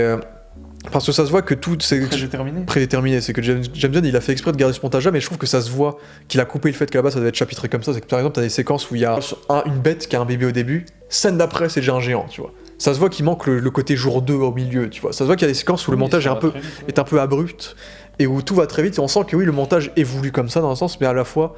Ça se voit que le montage initial n'était pas comme ça. Et peut-être que ça aurait été mieux comme ça, mais encore une fois, je pense que non, quand même. Je pense qu'il aurait mérité quand même une demi-heure de plus parce que le film est beaucoup trop dense, encore une fois. Mais il y a ce côté épisodique qui peut diviser ou non les gens, qui fait très All-Star Superman aussi. Ouais, ce que je vais dire. Mais je trouve qu'en termes de réalisateur, je pense qu'il y a personne qui fera un truc aussi, qui assumerait autant d'éléments des bandes dessinées de Superman que lui, quoi. J'aurais jamais vu quelqu'un mettre tous ces éléments-là, des Planet Fortress, etc. Mais en termes de ton, c'est là que ça divise. Est-ce que faire plaisir visuellement les fans, sans mettre de fond, il y a que de la forme, ça va vraiment enchanté, est-ce que ça représente vraiment Superman? C'est vrai que pour moi, James Gunn aurait dû se contenter de faire de l'humour sur les personnages qui font de l'humour de base, tu vois. Et pas trop forcé. Je trouve que l'humour est assez inégal dans comment le film le oui, il y a gère. Un surplus par rapport à ses anciens films. Hein. Même Suicide Squad, tu vois. Ouais. Là, on est un peu sur un Suicide Squad bis, tu vois. Un petit peu. Après, ça marchait mieux sur Suicide Squad, mais... Oui, parce que c'est Suicide Squad. C'était plus propre au perso, ouais. Mais là, il a pas changé. C'est ça qui est un petit peu choquant. Ouais, bah après, pour le coup, le seul truc où il a vraiment évolué, c'est que c'est le film où il a le plus de musique bande originale. Il y a très très peu de chansons dans ce film-là. Il y en a 2. Oui, une au milieu, une à la fin. Ça, il l'a dit clairement que là, il a dû changer ça. Il a dû évoluer par rapport à ça parce qu'il est habitué à foutre des chansons partout. Donc ça, c'est le truc où il a changé dans le film. Ça a pu en pâtir sur le montage, parce qu'il montait souvent en rapport avec les musiques. J'aimerais vous dire que j'ai adoré encore une fois. J'aimerais quand même que vous le regardiez parce que ça, au moins c'est un film qui a du cœur. Ça, c'est un truc qu'on peut pas lui enlever. C'est un film qui est très généreux, trop généreux, ça on l'a déjà dit, pour ce qu'il veut faire. Mais c'est un film qui a une thématique qui convient à tout le monde, qui est propre à tous, qui est une thématique de bonté, d'humanité qui est là et qui recouvre tout le film. Après, je trouve que pour des néophytes, ça risque d'être trop dense même pour des nouveaux venus. Parce qu'on a regardé le film avec Justine que vous avez déjà vu en vidéo, elle était un peu, elle a des choses qu'elle a pas trop compris, quoi. Il y a des personnages qu'elle a jamais vus, elle fait c'est qui lui. Ok, la trame globale je comprends, mais il y a quand même beaucoup d'éléments que tu fais, ça se voit que si je connais pas le comics, je sais pas ce que c'est, quoi. Et c'est vrai que je trouve que James Gunn a fait un travail très très moyennement satisfaisant sur le fait d'à la fois de faire de ce film-là un film Superman et une introduction à son univers d'ici. Je trouve qu'il a trop de côté introductif à l'univers d'ici qui empiète un petit peu sur le côté film Superman, ce qui fait que le des planètes, la forteresse, tout ça est sous-développé, quoi. Ce qui fait que pour moi, on est sur un film qui tient le coup, qui est bien, qui va énormément faire parler, ça y a aucun doute, qui est très compétent dans ses visuels, dans sa réa, dans son action, dans l'interprétation de ses acteurs, mais qui dans son montage, dans son histoire, dans son surplus de thématiques, parce que le film est très politique, mais dans son surplus de thématiques, de personnages, je trouve ce devient trop bancal, et malheureusement je trouve que c'est un film où on étouffe en fait. Du coup Spider-Man, c'est un film qui a du cœur, qui a des valeurs humanitaires, existentielles, universelles, qui vont toucher à toutes et à tous. Sur l'humanité et la bonté, ça fait du bien d'avoir ça dans un film de super-héros actuel. Son scénario qui est faible, et c'est la première fois que je dis ça de James Gunn, c'est son scénario est beaucoup trop lourd, il manque d'aération, on n'arrive pas à s'aérer dans son scénario, il se passe beaucoup trop de choses, l'histoire dicte trop l'avancée des personnages, et qu'on sent qu'il y a du cœur dans sa thématique principale, mais dans le reste, ce qui habille le film, on passe peu de temps avec des personnages qui sont super cool chacun individuellement, mais moi j'aimerais avoir un film avec beaucoup moins de personnages, on passe beaucoup plus de temps avec ces personnages-là, quoi. Cool. Genre là le film, si le film c'est 3 heures, peut-être que là ça passerait, tu vois. Quand la qualité plus que la quantité.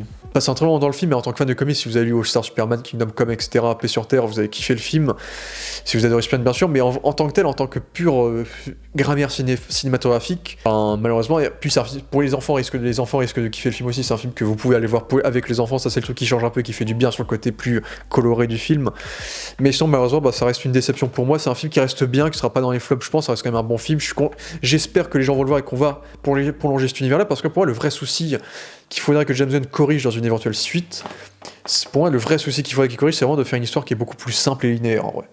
Parce que pour moi le reste passe à peu près, quoi. Ça c'est ce que je dirais, parce que pour moi en vrai son univers a du potentiel et j'ai hâte de voir les prochains projets, j'espère que ce film va lancer quelque chose, quoi. Quand tu vois les Gardiens, notamment les Gardiens 2, il y avait une histoire, là on est quand même à des années-lumière. En fait il s'est auto-enfermé, il s'est piégé. Ouais. Je pense qu'il s'est mis de la pression, il s'est mis de l'ambition, parce que c'est un film Superman, parce que c'est l'ouverture d'un univers en plus. Et malheureusement, ça s'est un peu cassé la gueule sur ça, quoi. Il va vous faire réfléchir sur énormément de thématiques sans les développer complètement, quoi. Donc, en fait, sans suffisamment les développer ou sans suffisamment les souligner pour en parler, en fait. Ouais, donc Donc est-ce qu'il va vraiment faire réfléchir? Ça, je pense pas. Mais c'est un film qui vous donnera espoir, qui a du cœur, qui est lumineux, et ça c'est quelque chose qu'on a peut-être pas souvent dans les films de super-héros, qui sont souvent très cyniques. Mais même en ce moment là maintenant ça se fatigue, et là on a besoin peut-être de retrouver un peu plus de fantasy dans cet univers-là. Et donc avoir un film complètement comic book, ben, c'est peut-être pas ouvert à tout le monde, peut-être trop fantasy pour certains. Mais en tout cas ça m'a fait plaisir, et j'espère néanmoins que cet univers va marcher, que le film va marcher. De façon à ce que James Gunn par contre apprenne ses erreurs, parce que le film a quand même des critiques un peu négatives, même au State aussi. Hein. Donc il faut juste que James Gunn apprenne de ses erreurs, parce que c'est le patron de DC, donc il a pas le choix. Dans tous les cas, donc j'espère que le film va marcher, malgré ma déception, parce que Spider-Man reste le symbole de l'espoir, et sur cette note d'espoir, nous allons finir cette très longue partie sans spoiler. Je pense, bon là c'est pas ça plus courte, hein, du coup, parce qu'on a quand même bien développé des choses.